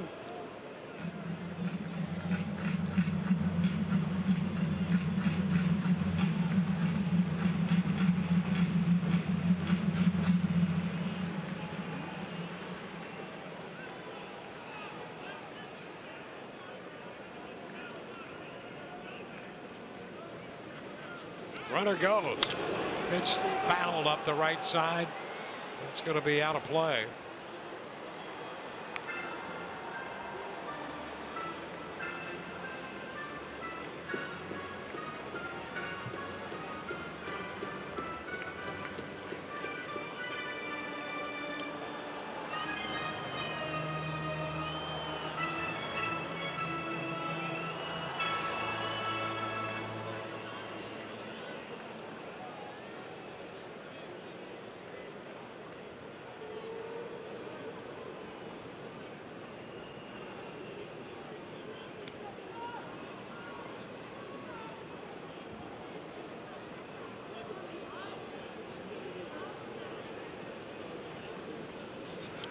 And Malik's back in. Full count. Wait, Bassett keeping an eye on him. And he should, because enough of a pause right there before diving back into first base that you get the feeling that Malik's is about ready to go. Getting that big lead too. You see the cut of the turf and that left foot almost right up against it. That's where you're starting to get a big lead. He's off, and the pitch is fouled again. The Rays are going to be aggressive. First of all, you know, in a full count, you go, well, you got a good chance for a strike him out, throwing out, and you do. And Lucroy's been throwing the ball extremely well, and he got Malik Smith last night. But this is where Kevin Cash trusts his hitter in Matt Duffy. Either you're going to take the pitch for ball 4, or I trust that you're going to put the bat on the ball and give us a chance here.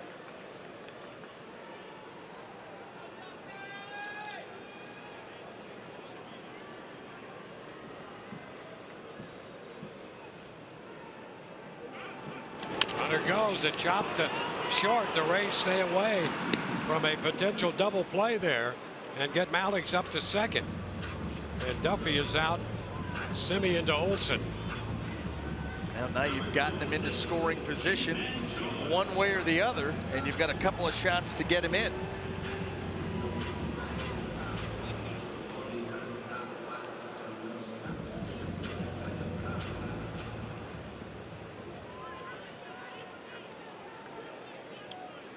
G-Man Choi, 0 for 1. He was hit by a pitch.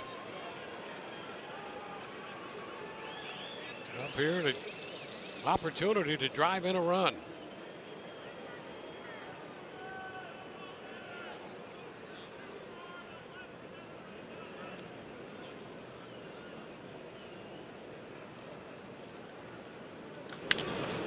That's foul, going to wind up slicing out a play.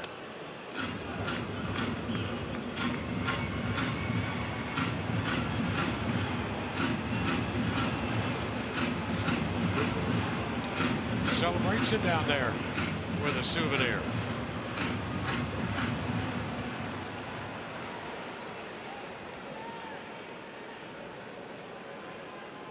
You gotta love Florida. Yeah, You do. souvenir, a little baseball, and a refreshment. Yep. Phone.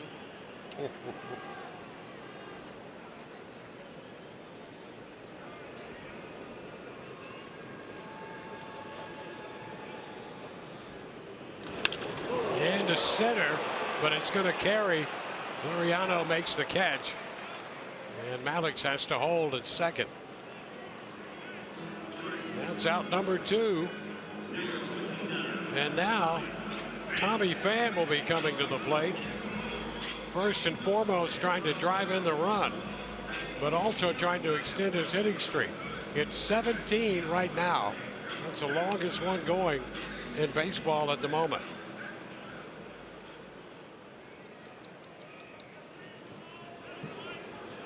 He was called out on strikes on a close pitch away in the first, and he walked in the third.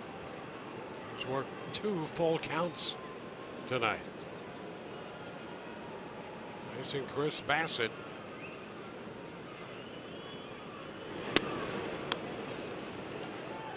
It's low.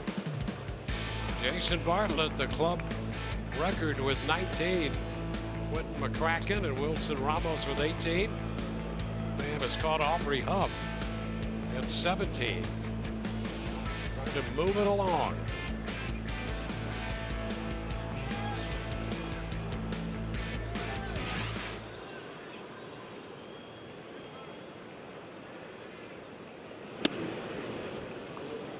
Two balls, no strikes.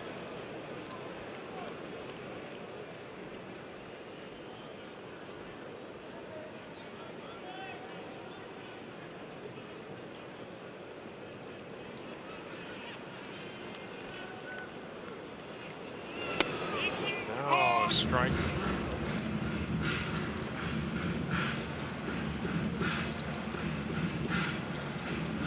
Two to 1 ball game last night in favor of Oakland. Rays lead 2-1 tonight. Trying to get more.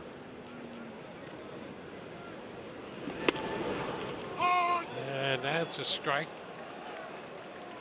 Evening the count at 2-2. I'll bet you that Tommy Pham wishes he had another shot at that pitch. 2-1 fastball. Caught a lot of the plate.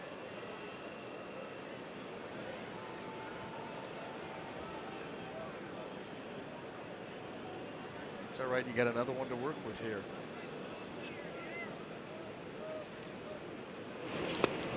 This one is down.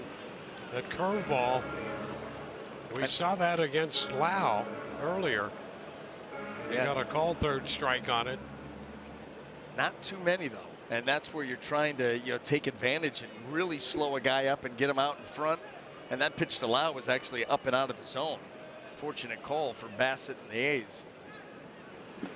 Oh, strike 3 call on the outside corner. Rays leave a man through 5, 2-1 Tampa Bay.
The Athletics.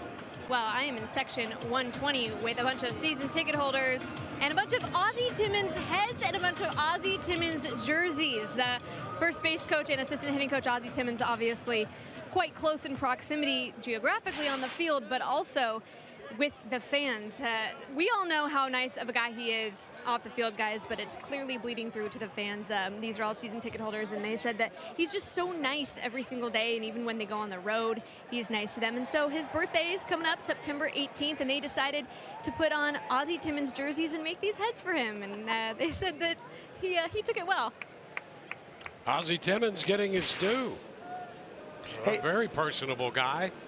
you know what? Maybe First pitch, Lowry lifts it to center, be caught by Kiermaier. maybe when we get on the plane tomorrow, Dwayne, you could introduce me to this Ozzie Timmons character, because the Ozzie Timmons that I know is not very nice to me. He's not a nice guy, huh? No, not a nice guy at all. Doesn't give me the time. No. So Well, maybe we can meet him, or maybe you could introduce me to that Ozzie on the plane. so surprised by that. Yeah. Yeah. Yeah. That's interesting. That is real interesting. I like to see where Michelle got all the that info. But I will tell you this. What's cool about that, in all seriousness, is that I don't think I've ever seen anybody, with a jersey with my name and number on the back of it. And Ozzie has a section. How about that? How cool is that? Yeah. With the little face things. Yeah, he's got little fans there with his face on them. Yeah. Yeah. That's as legit as it gets. His fans have fans. I'd like to talk to those fans and give them the real deal.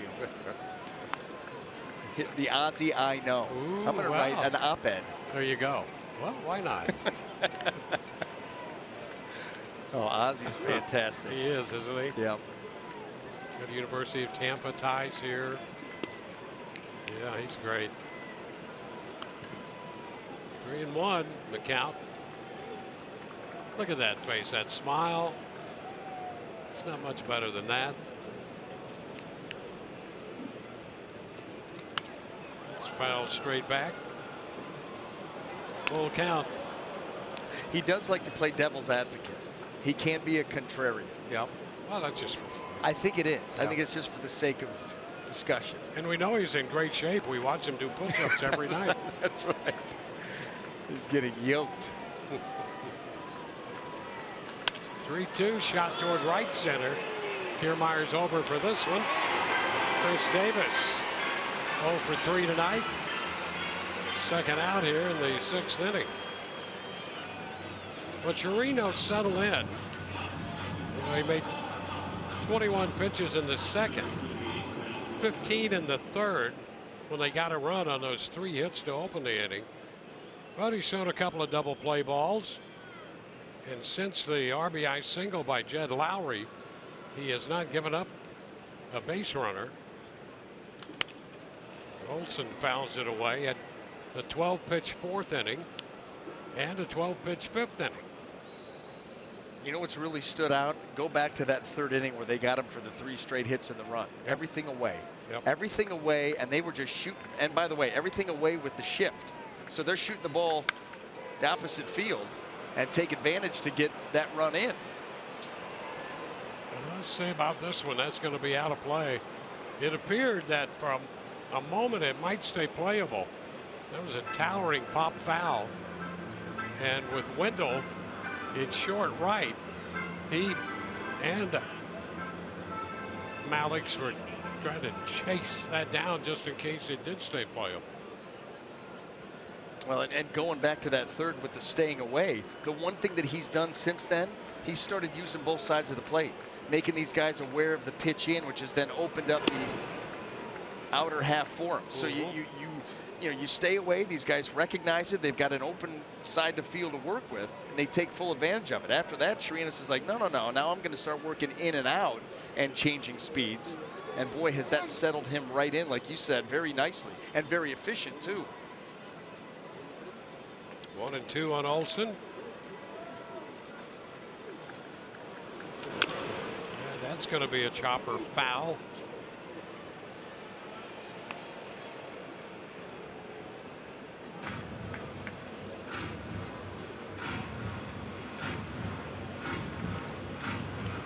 Adam Kolarek in the bullpen.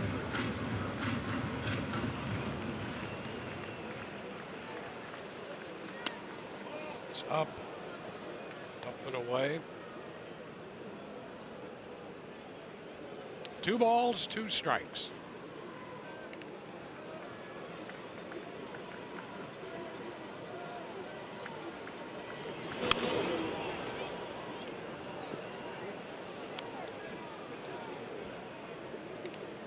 Piscotti there on deck.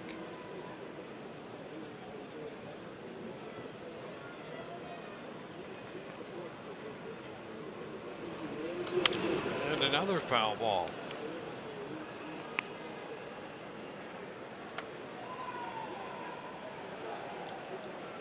Third time Chirinos has faced Olson. He walked him in the 2nd inning, got the double play ball out of him in the 3rd. Olson extends this at bat.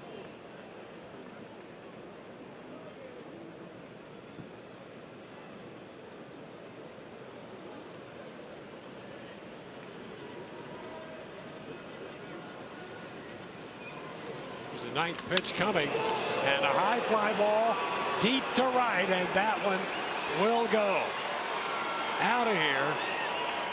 And the game is tied 2-2 on the 9th pitch of the at-bat. And you have a hitter seeing so many pitches, you worry about that. Think about all the different areas of the strike zone where he was able to foul pitches off. Down and in, up and away, in. Then he gets a split that stays middle. And you're right, comfortable swing.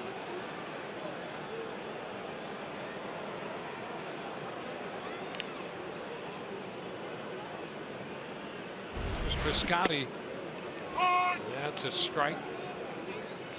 So on the 9th pitch of the at-bat, Olson hits his 27th home run of the year. Into short center, Kiermaier's there to make the catch. We go to the bottom of inning 6, now tied 2-2.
second inning.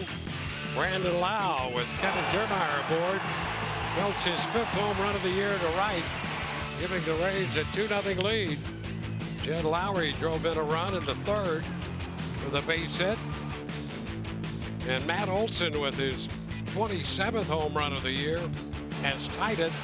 That came with nobody on, 2 outs in the top of the 6th.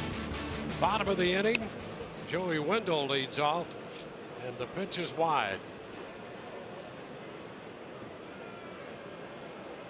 Wendell, Kiermaier, and Loud due up.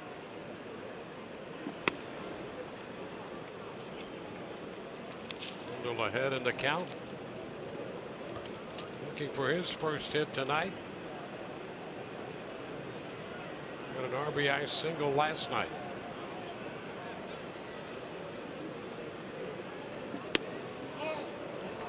And he takes ball 3 outside.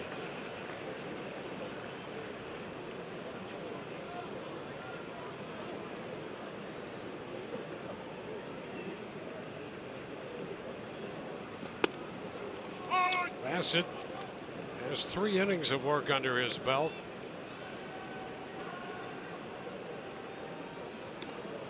He and Chirinos now become the pitchers of record with the game tied. Oh, that's a strike call on the inside corner at the knees.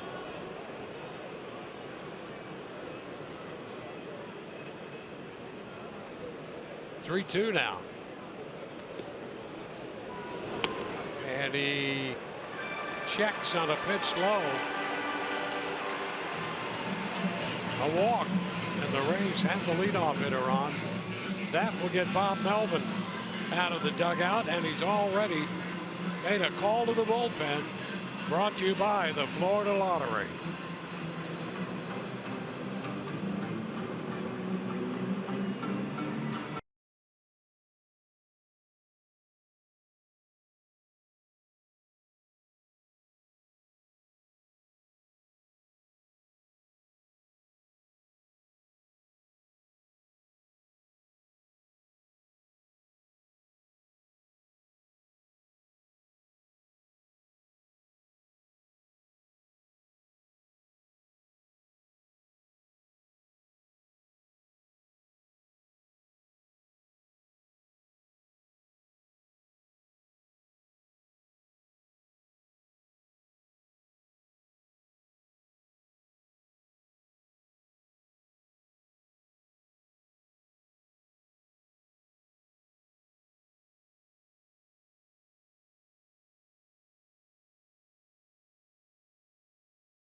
Baseball on Fox Sports Sun, brought to you by your Southern Chevy dealers. By Eldorado Furniture, a different kind of furniture store for over 50 years. And by your local Ford dealers. Rays ready for some action in there. We're tied 2-2. Sparrow Petit, the new pitcher. Runner at first, Kevin Kiermaier will be the hitter. And before a pitch, a check on Wendell at first.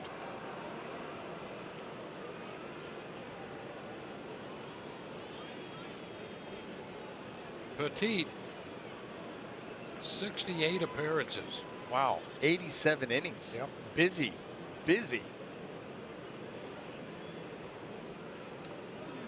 This one down, scooped by Olson. Olson trying a little trickery there, but Wendell wouldn't go for it. The old, oh, it got by me. Maybe you should try to head for second.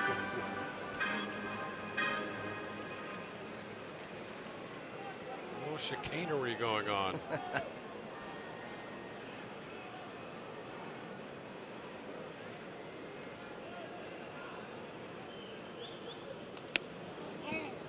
Oh, inside. Petit not overpowering his fastball, sometimes 90. And you can see that in the strikeout numbers. You know, we talked about all the innings, 87 innings, I think 72 strikeouts. So not a big strikeout guy.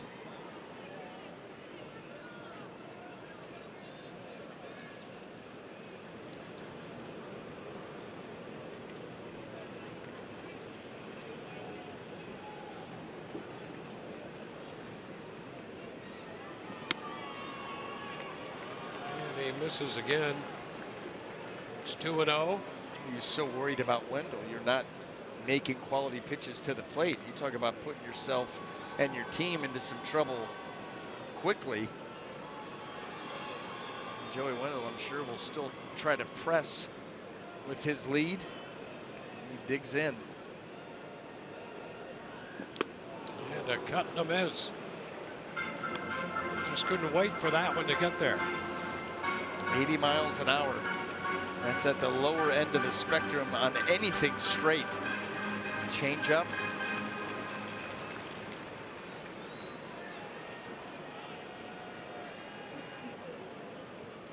Wendell 13 of 17 running this year, picked off last night. And a move over there.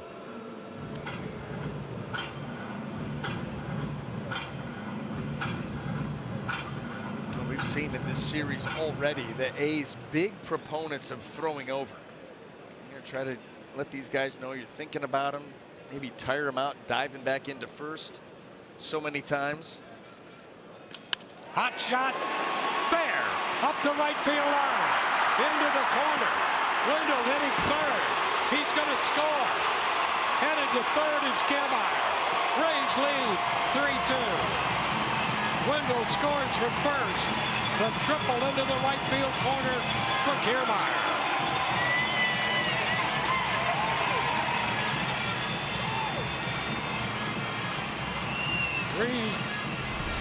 The Rays regain the lead. Fastball missed its location. They wanted away. That's what happens. You end up missing in. It's not overpowering, so Kiermaier is able to get the barrel to it and get it up the line, and then it just becomes a race. No chance you're getting Wendell. Kiermaier's going to get into third rather easily. Joey almost missed home plate.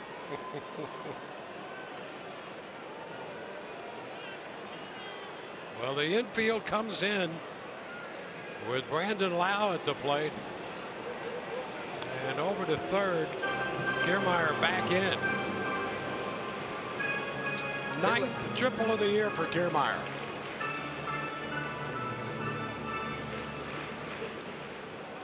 He's had a hot September. Had a hitting streak come to an end last night at 8. But he's 2 for 3 with a run scored. And it's just driven in the go-ahead run tonight. Ball one high.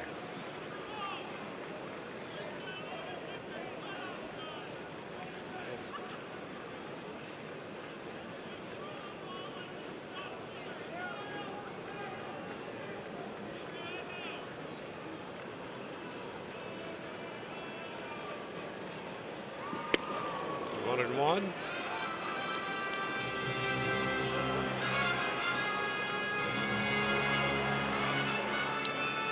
The go-ahead run charged to Bassett.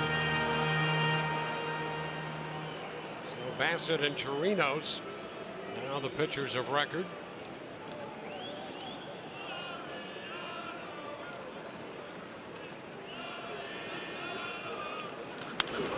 And a popper shallow left. Martini makes the catch, and that's the first out. Wow, got it airborne, but not deep enough.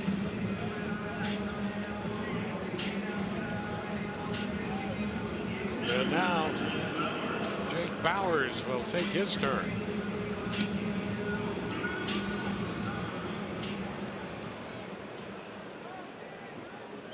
Well, the Rays have turned that leadoff walk into the go-ahead run.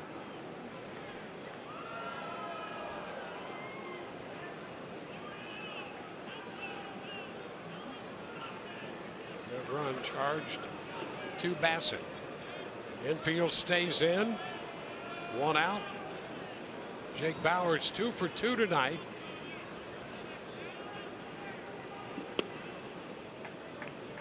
One and 0.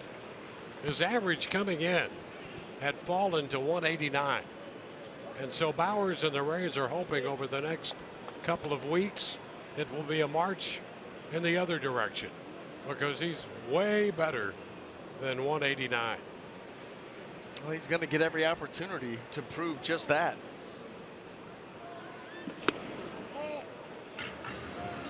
Two and 0 now.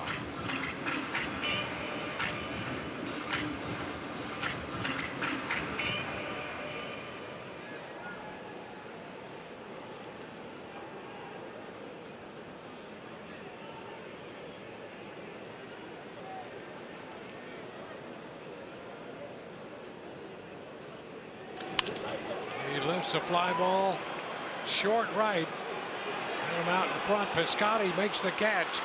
Kiermaier's going to make the dash to the plate. He's in there. Kiermaier races home. Piscotty made the catch in shallow right. And the dash down the line by Kiermaier makes it a 2-run game. The throw needed to be perfect, and the A's had a chance because it got there in time, but it's up the line enough that Kiermaier able to sneak in the back door.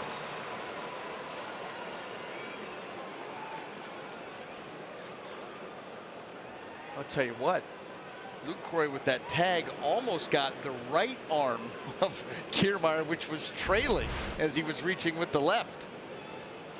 That would have been unfortunate. So the Rays up 4-2 now.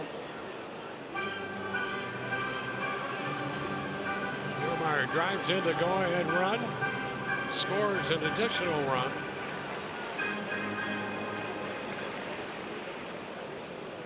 Nick Schufo officially nothing out of 1. It's upstairs. Sacrificed in the second. Struck out his last time.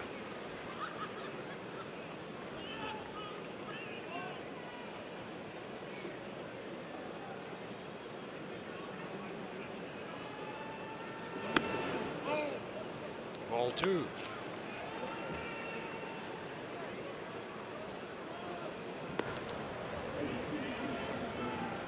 Jazz Rowe, the right-hander. Adam Kolarek, the lefty.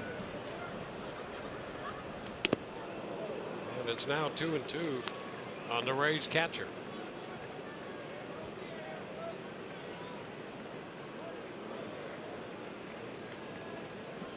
Rays tonight after their 81st win of the year. And again, 80 and 66. Fly ball toward the line and left. Martini just in foul territory makes the catch. Rays score 2 through 6, 4-2 Tampa Bay.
Baseball, and it's going to be that last half inning right here with Petit in. Mislocation with the fastball, you got to make them pay, and that's exactly what the Rays did. Kiermaier shoots that ball down into the corner. He's going to hustle all the way to third. That, of course, is going to force Wendell home all the way from first, and then a chance here to get him at the plate. That throw just enough up the line that Kiermaier is able to slide in back door, get that left hand to the plate, and those are two big runs for the Rays because right now that is the difference in the game. We go to the 7th inning. Chirinos has 5 innings under his belt. And his first pitch here in the 7th is a ball to Ramon Laureano. Laureano is singled and struck out. 1-1. The longest relief appearance for Chirinos this year was 7 innings earlier this month against Toronto. 2-1. Certainly stretched out the pitch count. You know he's getting near the end of his outing, but I'll tell you, he has made some nice adjustments and settled in nicely, but you need right here some strikes. Yeah, you don't want to start putting the leadoff man on, especially after you've taken the lead. Off of the same thing. Yep. Leadoff walk is what led to the Rays inning. Got a strike there on that foul ball. The pitch coming in on Laureano, and he tried to check and fouled it.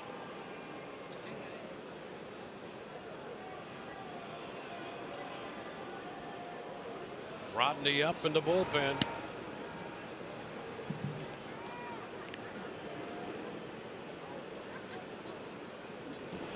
And he comes back to strike him out. Nice job there by Chirinos. That sinker had split type movement at 94. Watch this. I mean, just buried itself a good couple of inches beneath the swing.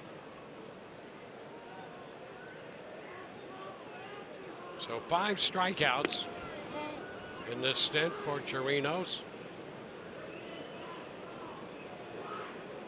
Ball, no strikes to Marcus Semien. He comes back with a strike.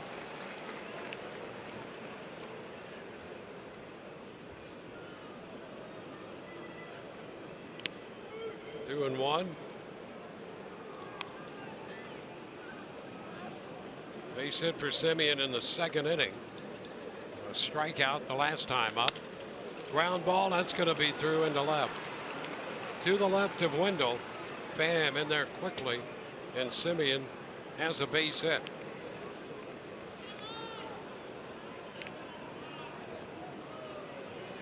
Now Jonathan Lucroy and Kevin Cash making sure that the pinch hitter has been announced. Matt Joyce announced as the pinch hitter for Lucroy, and now Cash goes to the mound. He was waiting to make sure he didn't make the move prematurely. Call to the bullpen brought to you by the Florida Lottery.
inning here. The Rays lead the Athletics 4-2. Yanni Chirinos, his night is over with, and I'll tell you, he threw the ball extremely well here for Kevin Cash after settling in. You know, gave him those 3 hits to start off the 3rd inning and made some adjustments, started working the ball to both sides of the plate, good sliders away. Sinker was very active down in the zone, down and in to down middle, and he ends up going 5 1/3 innings. He does give up the 7 hits, but just 2 earned runs, 1 walk, and Adam Kolarek on to clean it up. Well, Mark Canha is pinch hitting now.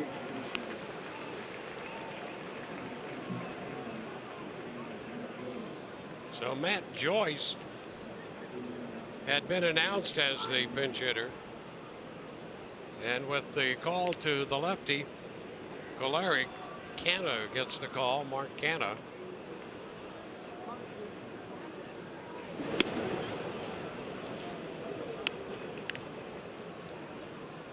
One count.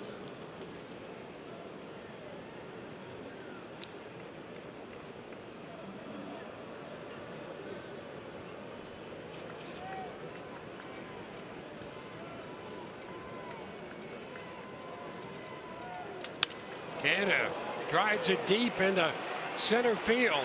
That's going to one-hop the fence. Simeon around third. He's going to score. It's a pinch hit double, and now it's a 1-run game.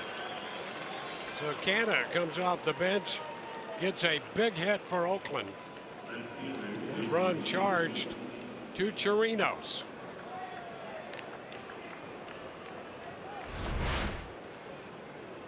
Boy, that changeup, and the changeup stayed in that range where Canha could get the foot down. He stays right on it, not fooled at all by the change of speed. And then he finds open territory. And I'll tell you, they benefit there from that ball short hopping the wall. You're kind of hoping that ball's going to hop over and keep Simeon at third base, but instead he's able to come all the way around and score already. Yeah, Martini gets his foot out of the way of that one. 1-0. So the potential tying run is now at second.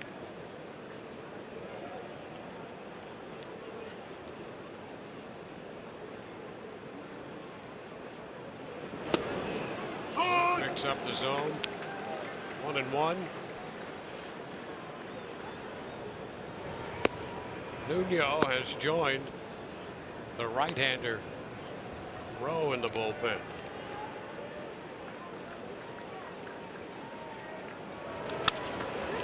Full foul. Out of play, and it's 1-2.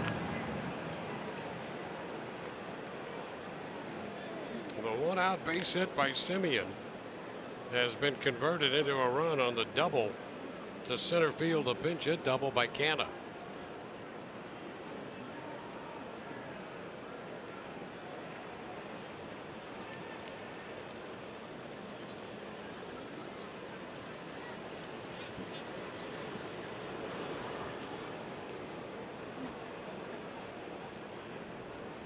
Kolarek in last night's game for a third of an inning. He was pitcher number 5. The Rays used 9.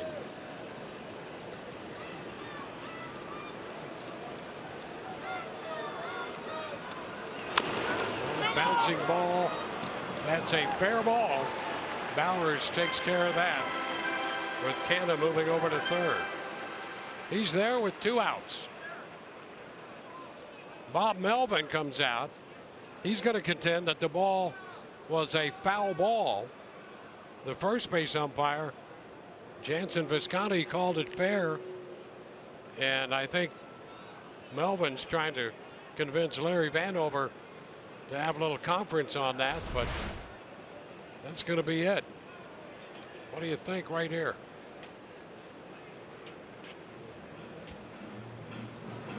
He's out. Fair ball.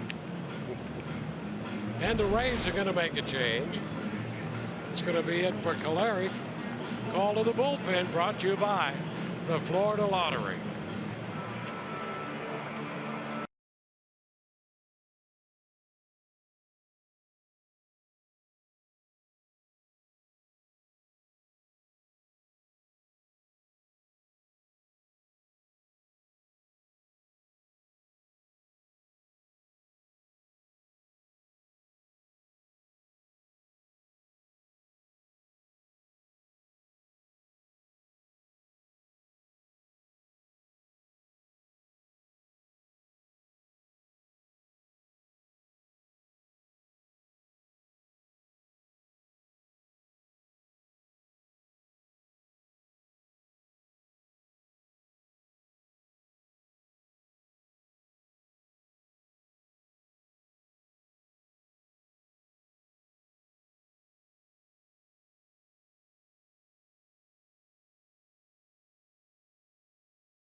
On Fox Sports Sun, brought to you by your local Toyota dealer. Toyota, let's go places. And by your local Honda dealer. Well, Matt Chapman steps in now to face Chaz Rowe.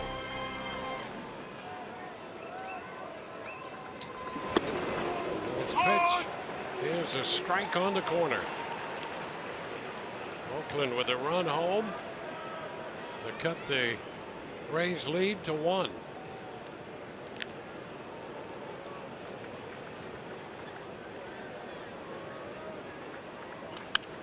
Pop foul, out of play.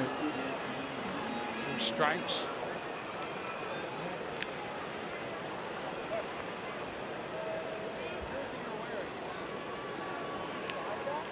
Rays scored 2 in the 6th to take a 4-2 lead. Oakland right back with a run in the 7th to make it 4-3. 2 to Chapman. I literally took that because I was like, Oh, and it gets away. Down the line comes Canada, and he's going to score the tying run. It's 4-4. How frustrating is that? Slider down and away, and Schufo right here goes down to backhand it and just doesn't get the glove out far enough to come up with that baseball. And you can see it squeezes its way between the webbing and the dirt. That's a pass ball. And we're tied.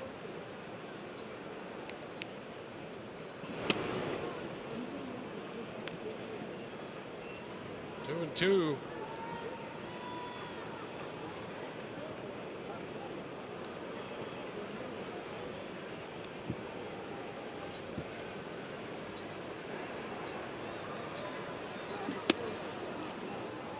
Now full count.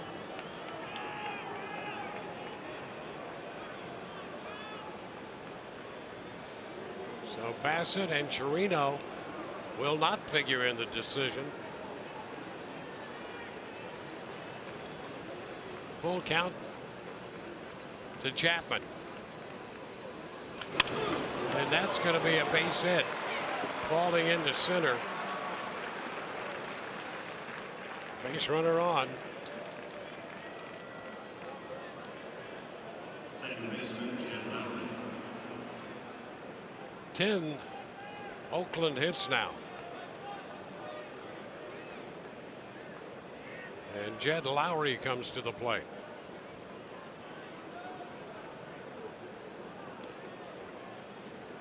Lowry drove in a run with a base hit in the 3rd. 1 for 3.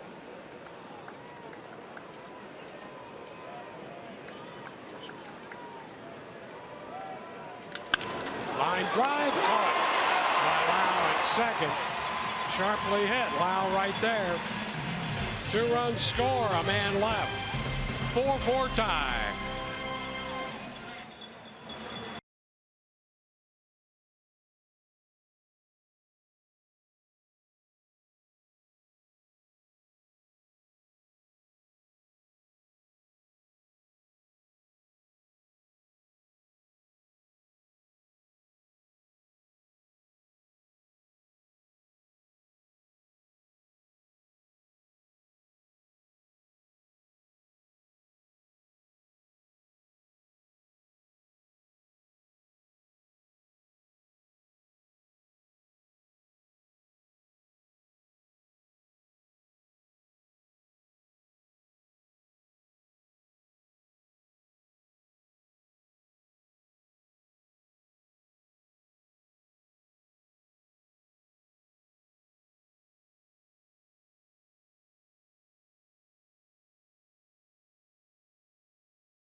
4, bottom of the 7th coming.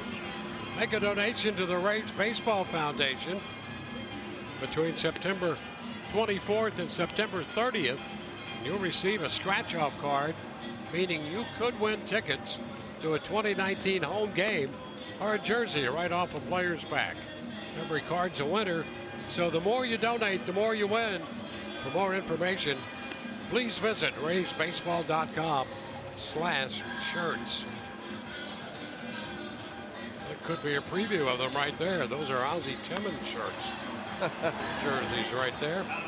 Josh Fegley takes over behind the plate. That's Mark Canha out there in left field. The new pitcher, you remember Fernando Rodney.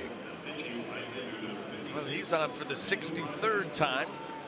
66 strikeouts, 59 innings.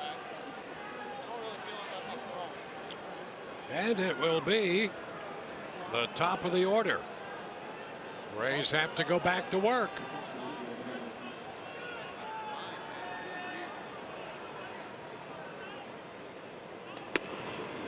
Rodney's pitch is a strike.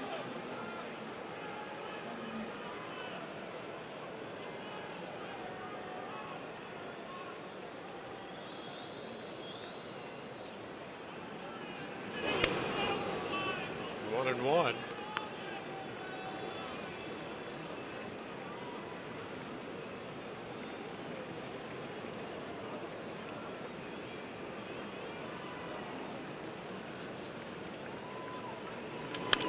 Chopper right side.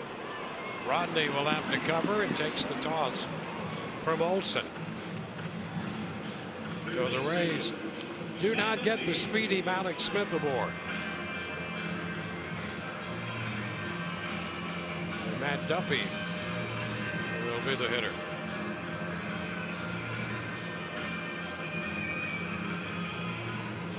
Pitcher number 6 now for Oakland, Fernando Rodney.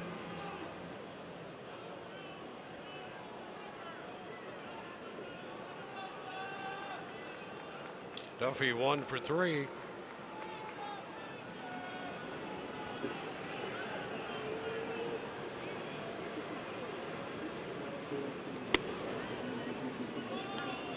Ball 1.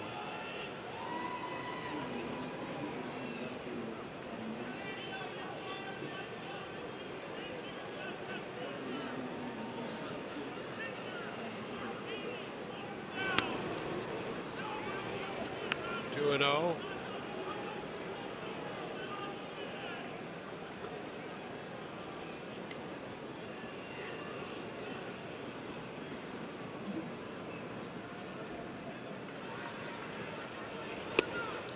Well, Duffy's ahead.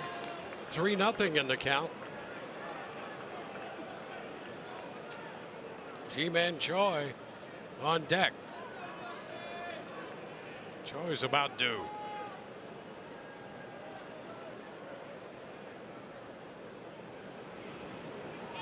3-0. 3 balls and a strike.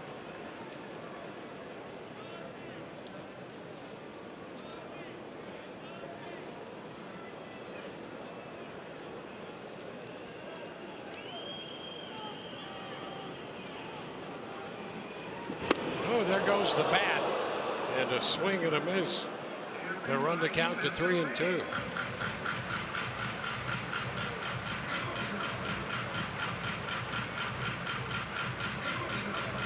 Matt Duffy turned it loose right there. I think 3-1, he is trying to launch. Very rarely see him do that, and the bat comes squirting out. Well, he did launch. Yes, it It was the bat instead of the ball.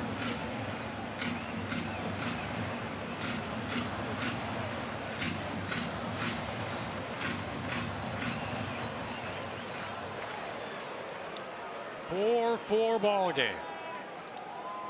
And a full count to Matt Duffy.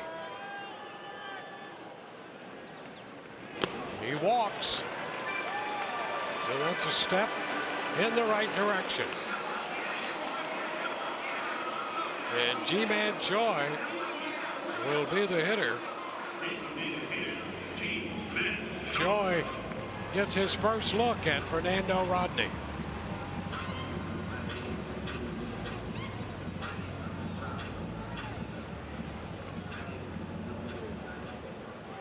Joey with 9 home runs on the year, 7 in a Rays uniform.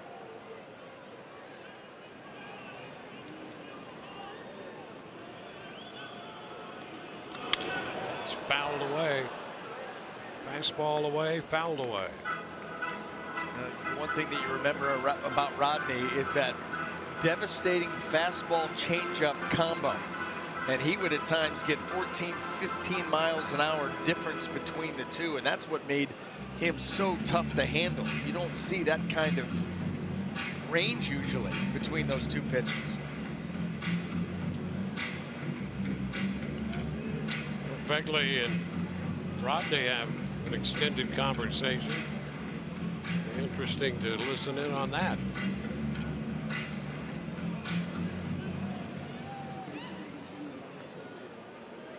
Ryan Buchter, the lefties, loosening in the bullpen for Oakland. The Rays have Vidal Nuno, the lefty, busy in theirs. And that caught the corner, says Larry Vanover.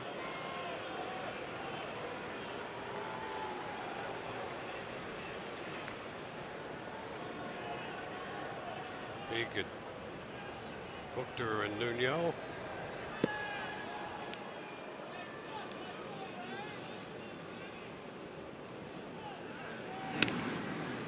Duffy back in.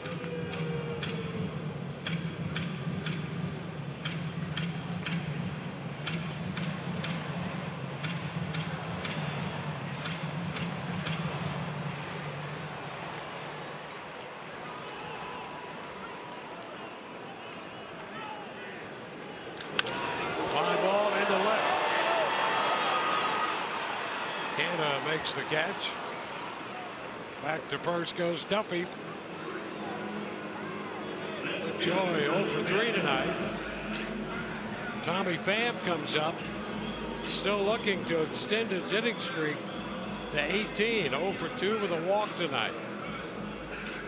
Well, he's been on base, but no hits yet. A 17 game hitting streak.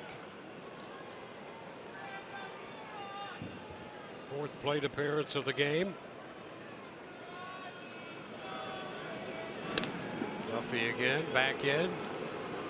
Rodney checking in with a toss over.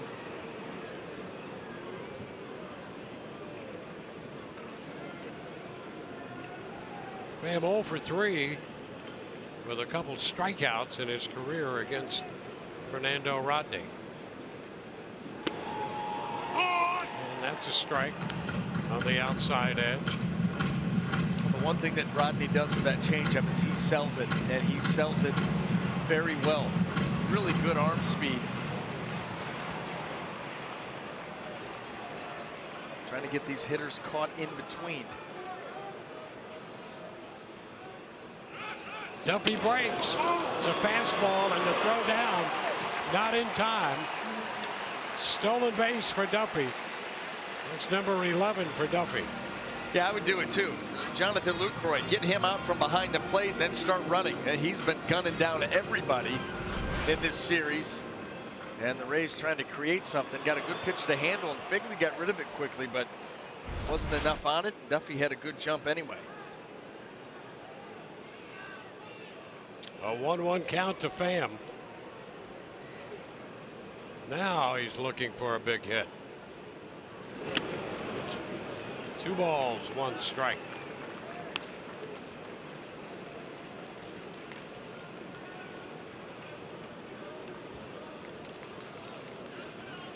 Duffy stealing his way into scoring position.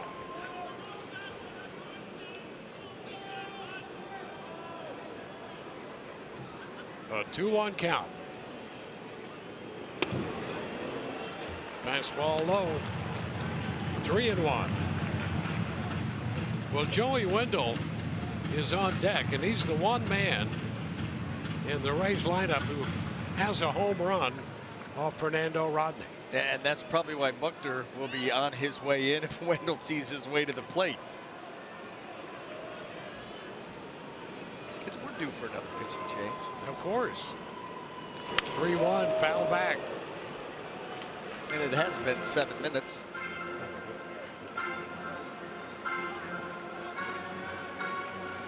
Four plate appearances from Tommy Pham tonight. 4 times he's worked a full count. 0 for 2 with a walk. Looking for a hit right here. Well, how about it? 2 birds with 1 stone. And he is out on strikes. Tried to check. Visconti down at first says he went around.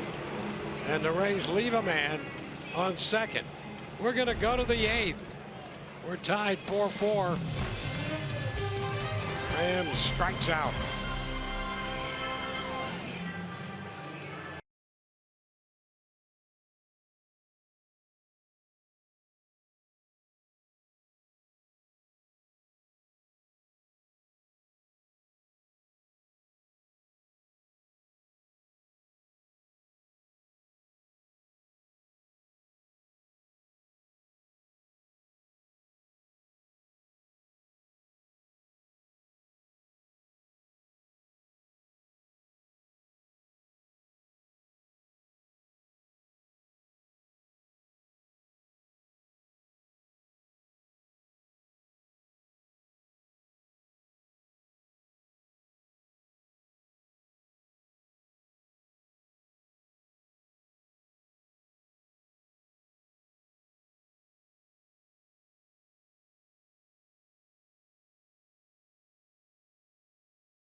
Eighth inning underway.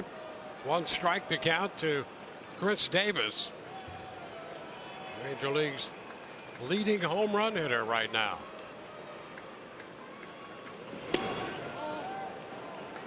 One and one. Davis, Olson to be next.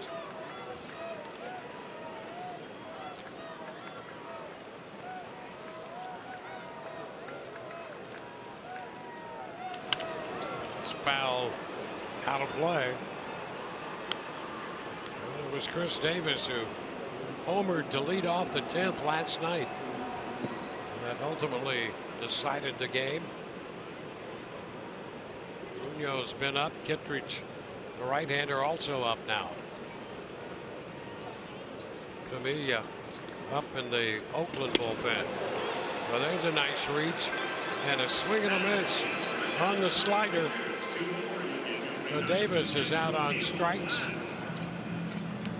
And out comes Rays manager Kevin Cash.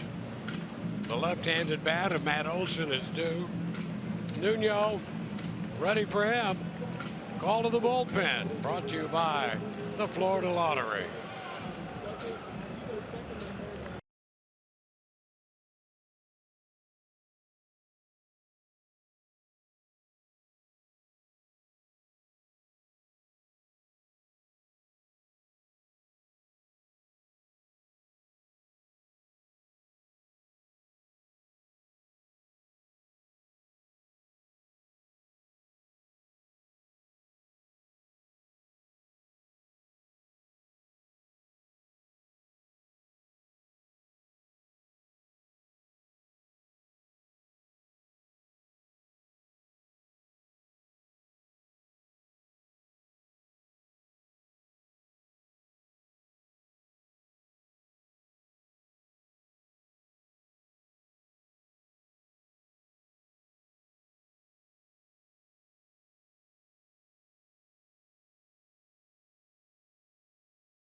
Race call.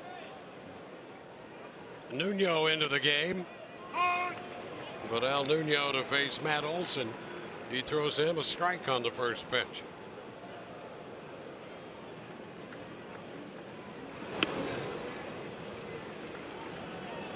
Olson picked up his 27th home run of the year in the 6th inning. And he lines it into center. A couple of hops out there to Kiermaier. Rays pitchers strike out 10 hitters tonight. Visits CanesStrikeout.com for a printed home voucher to take to Canes Furniture within 7 days and receive a coupon for 2 free tacos and chips at participating area Tijuana Flats locations. Restrictions apply.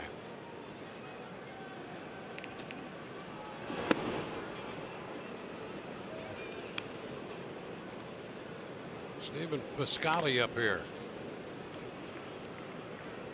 He's 0 for 3.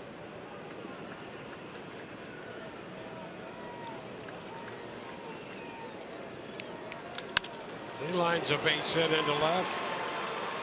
Now Oakland with 2 men on and 1 out. Back-to-back singles off Nuno. One thing these right-handed hitters know is that Nuno, there's nothing straight. He's like the Rays 2018 version of Xavier Cedeno. Remember, he was just cutter curveball. Same kind of deal here with Nuno. So everything's going to be moving in towards you. And Piscotty just let it get there, shot it into left field. Kyle Snyder to the mound. Ramon Laureano is the hitter. Keep it down in the zone. Get yourself a ground ball. Nuno can get those.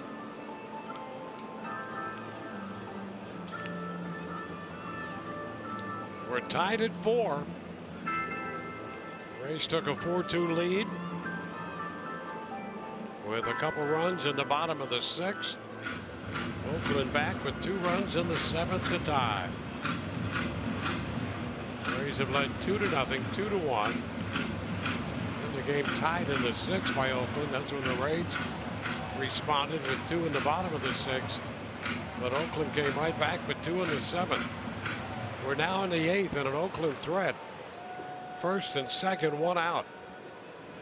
Ramon Laureano. The pitch well inside. Laureano singled in the 2nd. A couple strikeouts since then.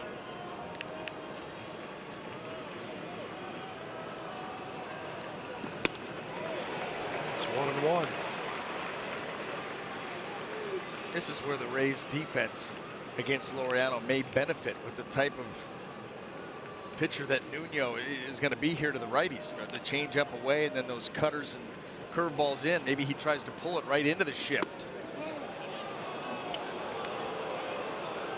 Inside, he started to go, but he checked apparently, and it's 2-1.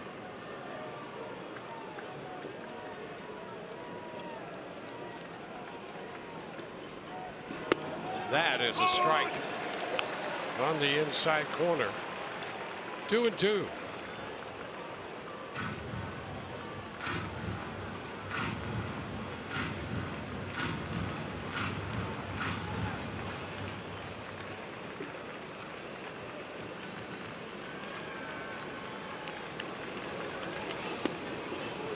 Full count.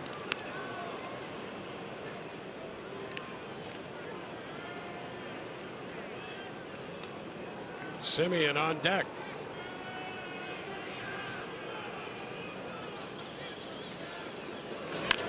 The foul ball.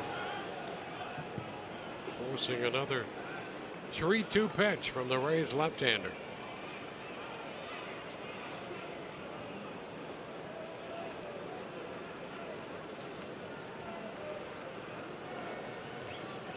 Cash making a call to the bullpen.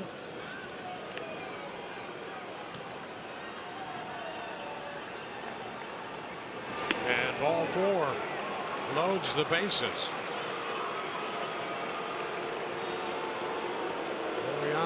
Bunts to first. Up to second for Scotty. And third base Olson. Kittredge back up.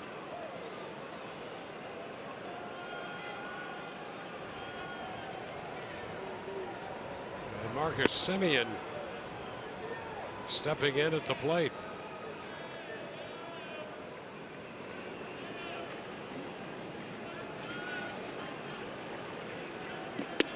And the ball by him. Pitch up. Strike one.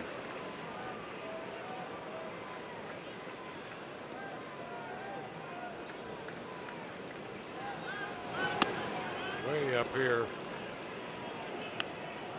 A ball and a strike.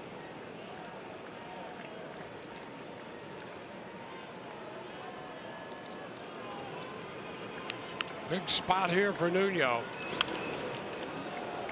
Foul ball takes the count to 1-2. Well, now he's put himself in a position you can go for that strikeout. Whatever you feel like you can get the swing and a miss on, whatever the scouting report says matches up best for you. You need it. And you've got a chance at it. 1-2 pitch. Foul ball. He'll do it again. Nuno worked on Tuesday in the Cleveland series, 2/3 of an inning. Gave up a hit, no runs. In big trouble in the 8th. And a swing and a foul ball. Semien got enough of it to stay alive. Just a piece. Just enough. Shufo on the left side.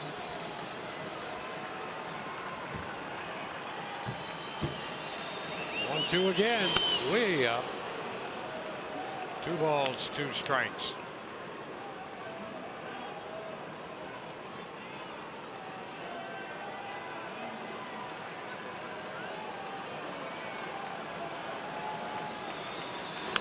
And the foul ball. This next pitch will be the 8th of the at-bat. Familia has been up in the bullpen, now watching what's going on.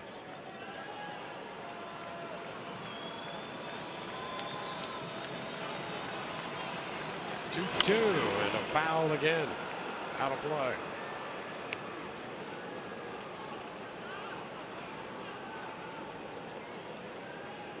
Two singles and a walk of Nuno. He continues the battle with Semien. And strike 3 is called. Semien caught looking. That's another Vanover guess. Raise the beneficiaries this time. Got that angle out there, trying to throw that little backdoor cutter. Maybe it stays off the plate, but again, close enough to call. And this goes the Rays' way. Big, big strikeout. Well, Canada's due up. Rays are going to make another call to the bullpen. Brought to you by the Florida Lottery.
urgently need support. Help the American Red Cross provide meals and shelters to these families. Donate tonight by going to redcross.org or text Florence to 90999 to give $10 to American Red Cross Hurricane Relief.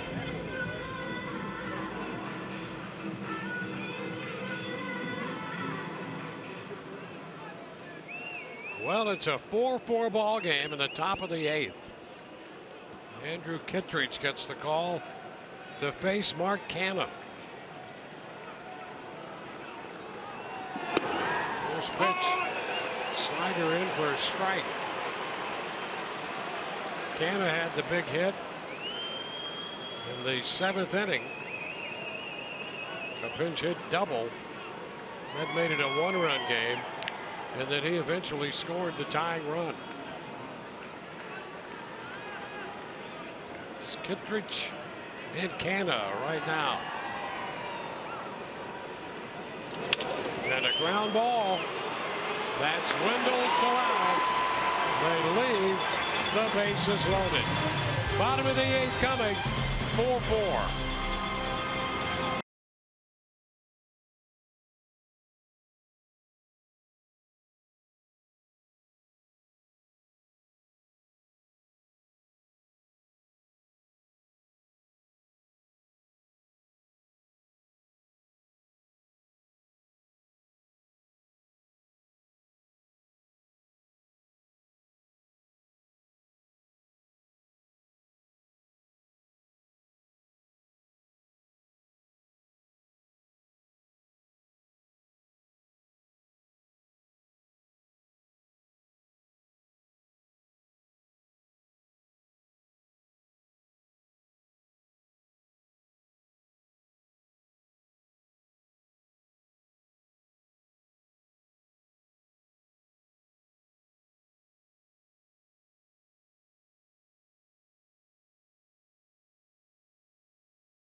Bottom of the 8th inning, and while we were away, Larry Vanover has ejected the Oakland manager, Bob Melvin. Melvin came firing out of the dugout, unhappy, and it went downhill from there. He's right there, I think, talking about that called third strike to Semien. He came out there, he had plenty to say.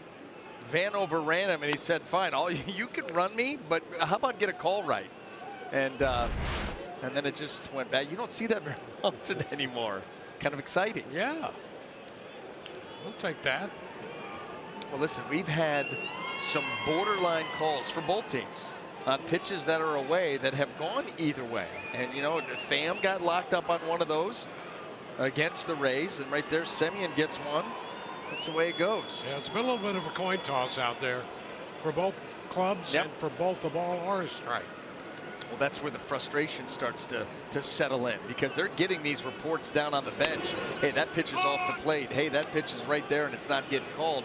And the frustration over the course of a game, especially a tight game, it really, you know, it becomes palpable down there on the bench. One strike to count to Joey Wendell. There is Familia into this game. And Wendell is quickly down 0-2.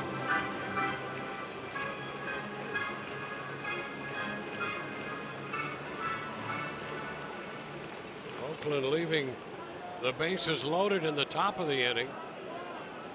Now the Rays Trying to see what they can do. 1 ball, 2 strikes.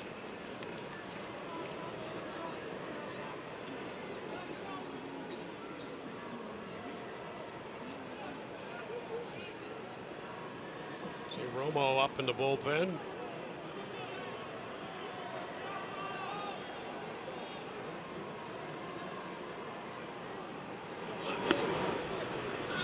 It's 2-2.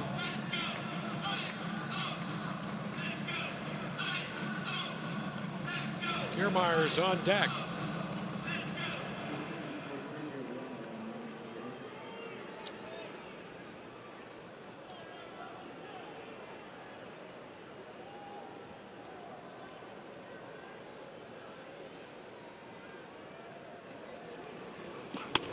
And now it's a full count.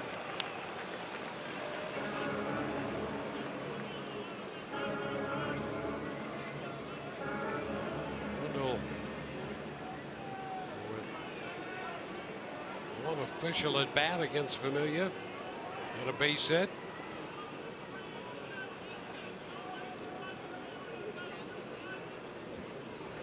And he draws the walk. Boy, Wendell was down on the count, and Familia winds up walking him. Maybe that's the one that really comes back to haunt the A's. Let's take a look at our Bonefish Grill, Dwayne. Fresh, really catch plays of the game. Really the pitch that led to the demise of Bob Melvin. That cutter that stayed away got the call. And then right here, a fielder's choice off the bat of Canha. And then Bob Melvin getting run. And then explaining to Larry Vanover, hey, that pitch might have been off the plate.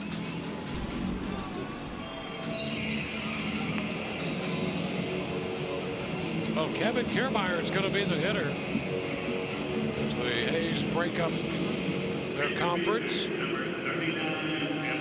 Well, you got to make that hurt. I mean, Familia got the jump on Wendell and then ended up losing him.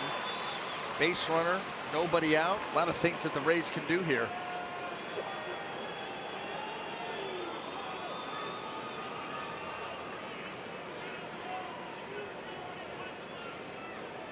Wendell takes his lead. Draws the peg over there.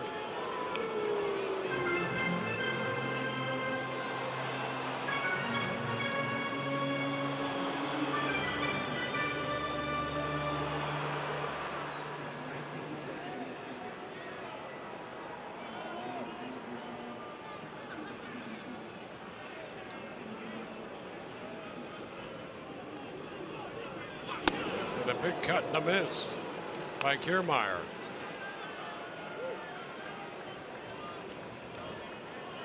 Well, 4 attempted steals with Familia on the mound. 3 have been successful.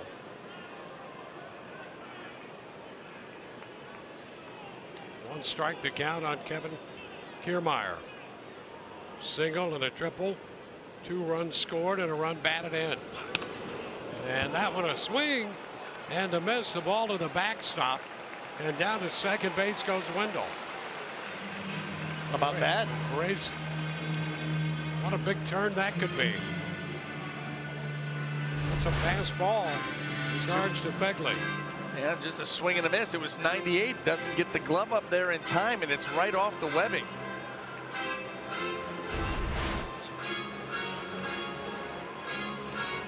So now a big opportunity for the Rays.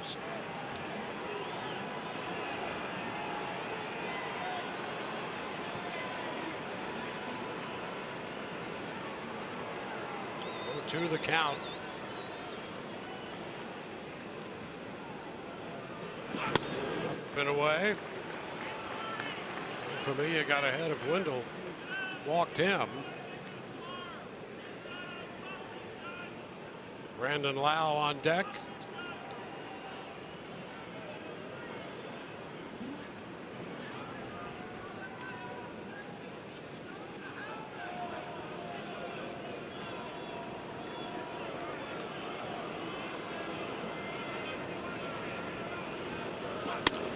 Now 2-2.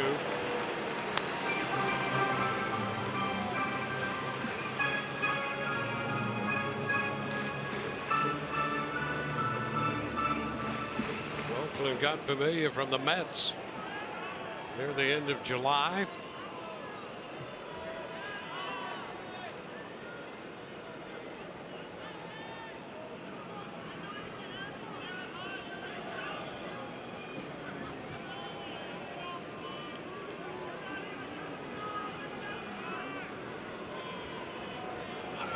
And a swing and a miss. Kiermaier out on strikes.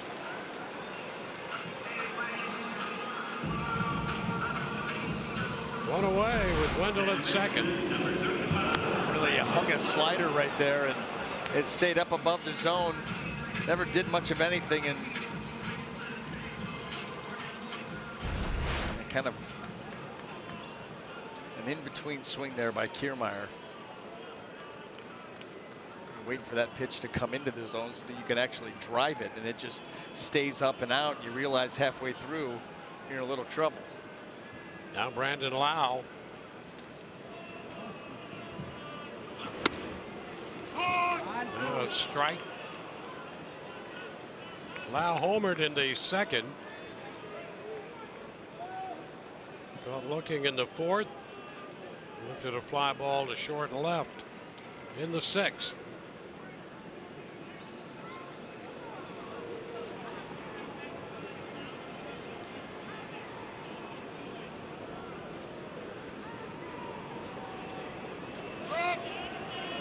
Time granted by Larry Vanover.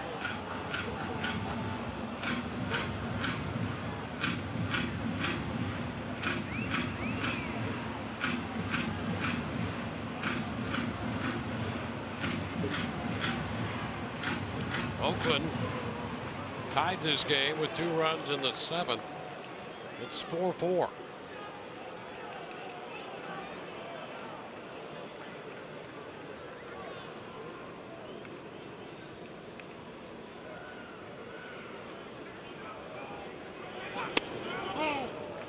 One and one.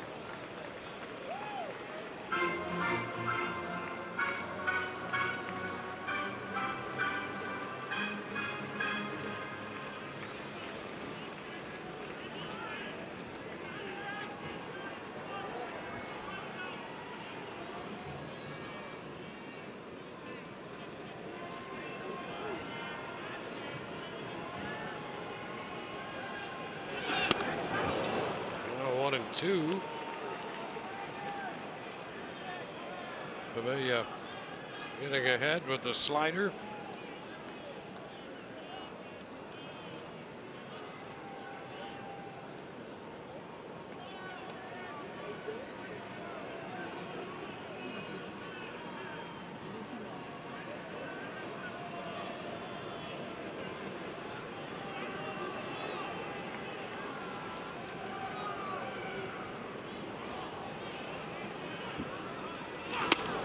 Wow, checks. That's 98 up. And that's about his range. Mid to upper 80s on the low side, mid to upper 90s on the high side.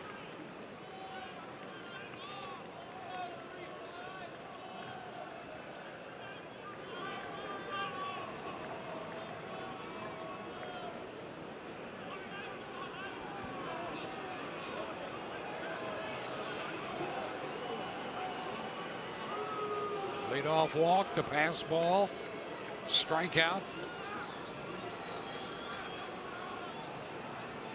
2-2 on Lau.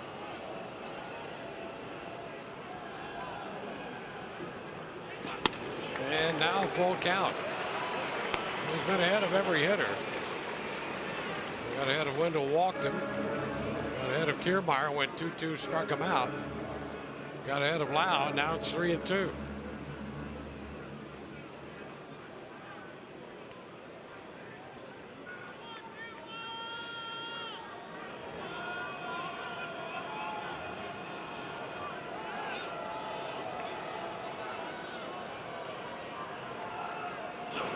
And that's ball 4. How about that?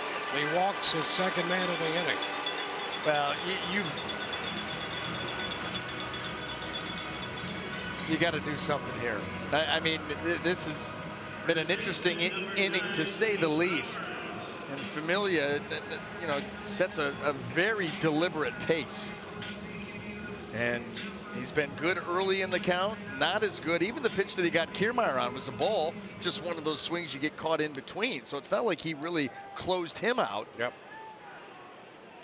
Almost like you get ahead and then you try to get real nasty. I'm going to make the nastiest pitch. I'm going to throw the hard fastball with a little extra movement on it, the nastier slider. And it seems he's like this more times than not. Yeah, well, there's no doubt. Jake Bauers. You got to be patient. The cut and the miss, strike one. I'll tell you what, though, with the couple of walks that he's given you, he's going to open up the door a little bit like that, kick it in.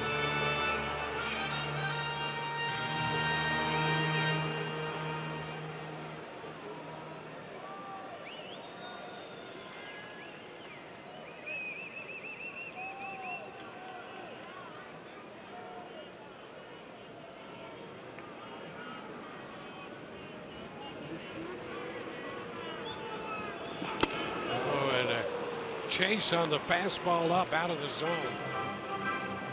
That ball way up. Bauers is behind in the count 0-2.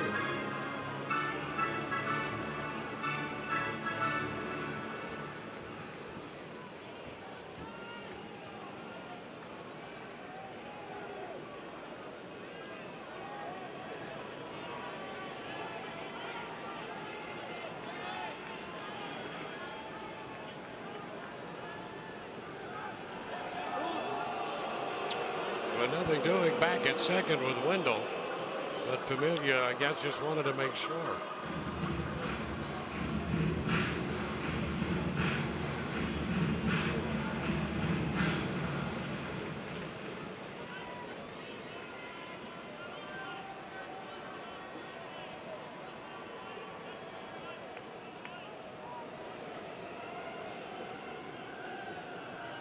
Oh, 2 to Bauers. And a long one. Way back into right. That baby is gone.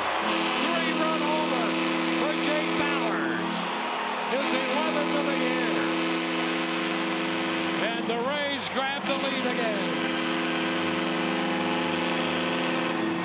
An 0-2 pitch. And Bauers makes it 7-4.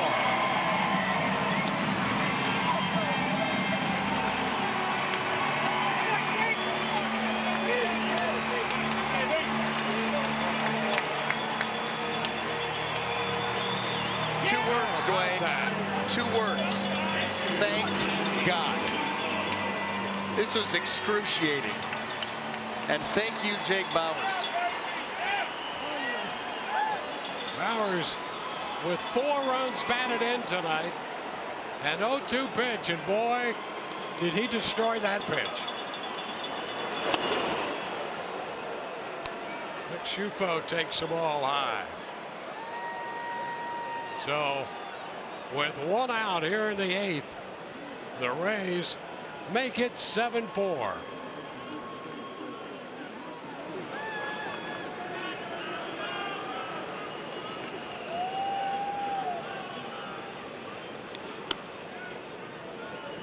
Two and 0.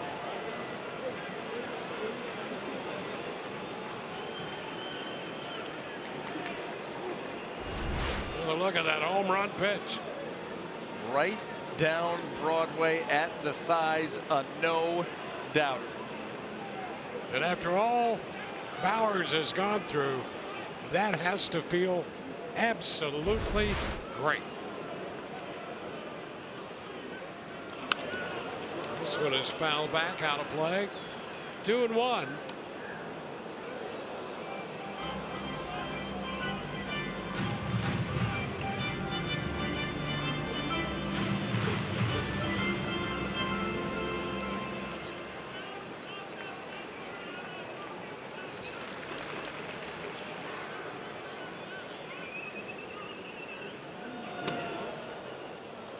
And now 3-1. Well, 2 walks in between a strikeout, and then the home run came on an 0-2 pitch. It's 3-1 now to Shufo. On the ground to second.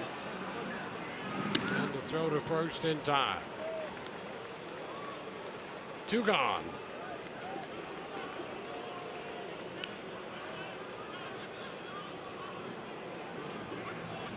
Number 0, right fielder, Alex Smith.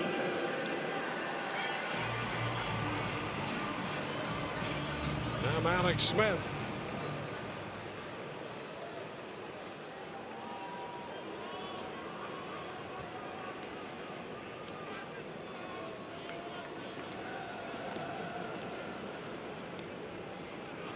Alex takes ball 1 down. Well, the second home run of the night for the Rays, and the youngsters are doing it. Brandon Lau hit one in the second, a 2-run homer. Jake Bowers, a 3-run 8th inning home run.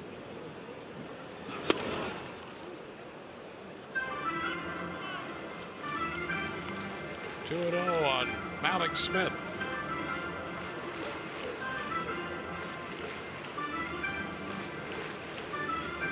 Maddox had an infield hit in the 5th.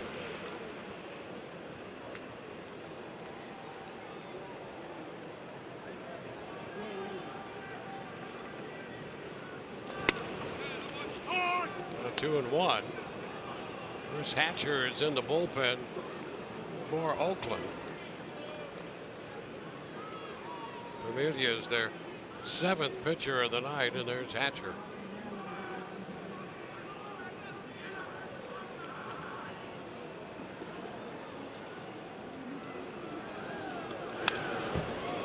Balls, 2 strikes.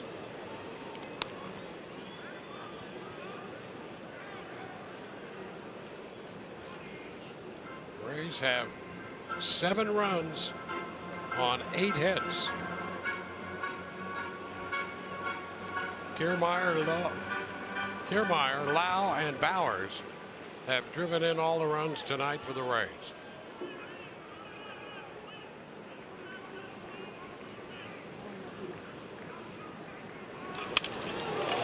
Short. Simeon's throw in time. Rays are out in the 8th, but they got the big blow. 3-run home run from Jake Bowers. We go to the 9th. 7-4 Tampa Bay.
Rays lead. We go to the 9th. Reminder coming up on Rays Live, the post game presented by WB Mason. Neil Anarestis anchoring coverage from the set in left field. We'll hear the Kevin Cash press conference, and Michelle will have interviews from the clubhouse. Sergio Romo will take over. The pitcher of record is Andrew Kittredge, who came on for a third of an inning to end the 8th. And now Romo begins the 9th. Begley's waves and misses. Strike one. Boy, how about the turn of events? You know, it looked like Oakland was in the driver's seat, bases loaded with 1 out. He's Rays able to wiggle out of that and get the strikeout by Nuno, and then that out by Kittredge. As a result, the Rays left the bases, or the A's left the bases loaded in the top of the 8th. Yeah. Left 3, and then the Rays came in and scored 3 in the bottom of the 8th. That's a strike. 1 and 2 to Begley.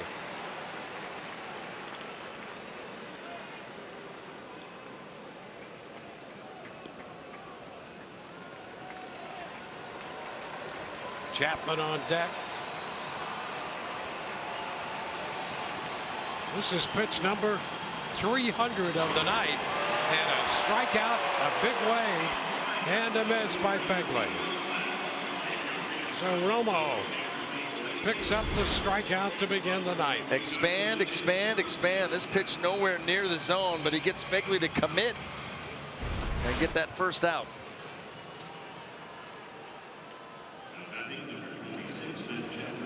It'll be Matt Chapman.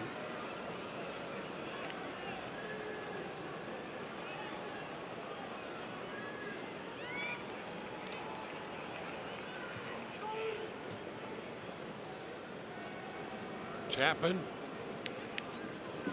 takes it for a strike.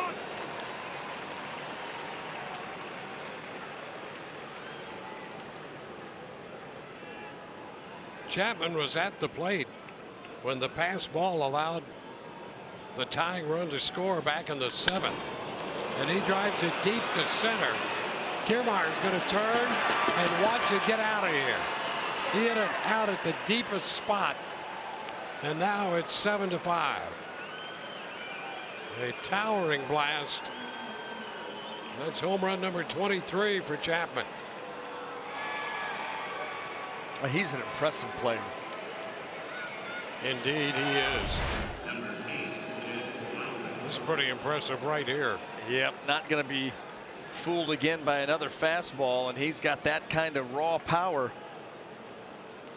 Boy, a picture perfect swing.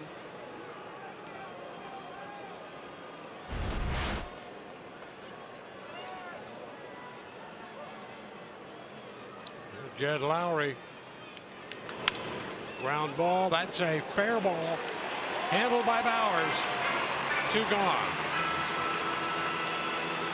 So a relief to get out number 2 on the first pitch following the long home run. And Chris Davis will be coming to the plate. It was his 10th inning home run last night that decided game 1 of this series.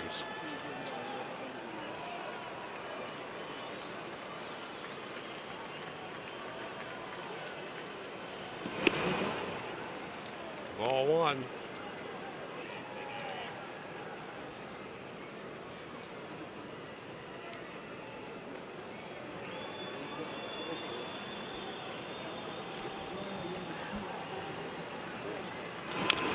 The tapper, that'll be foul. 1-1.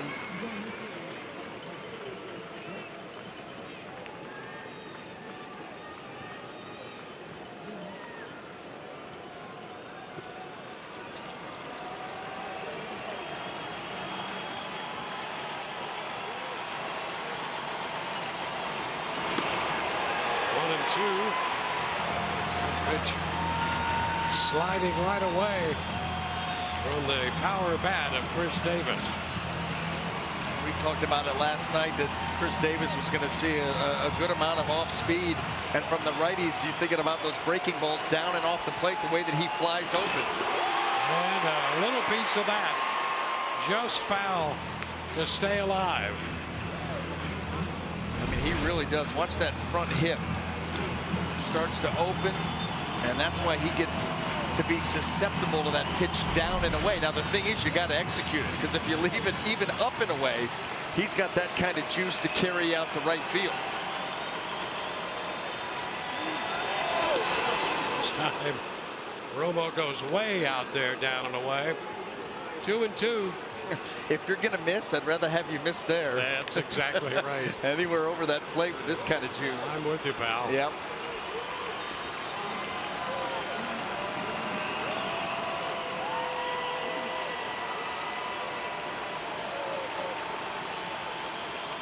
Two. And he fouls it, reaching out there. Count will remain at 2-2.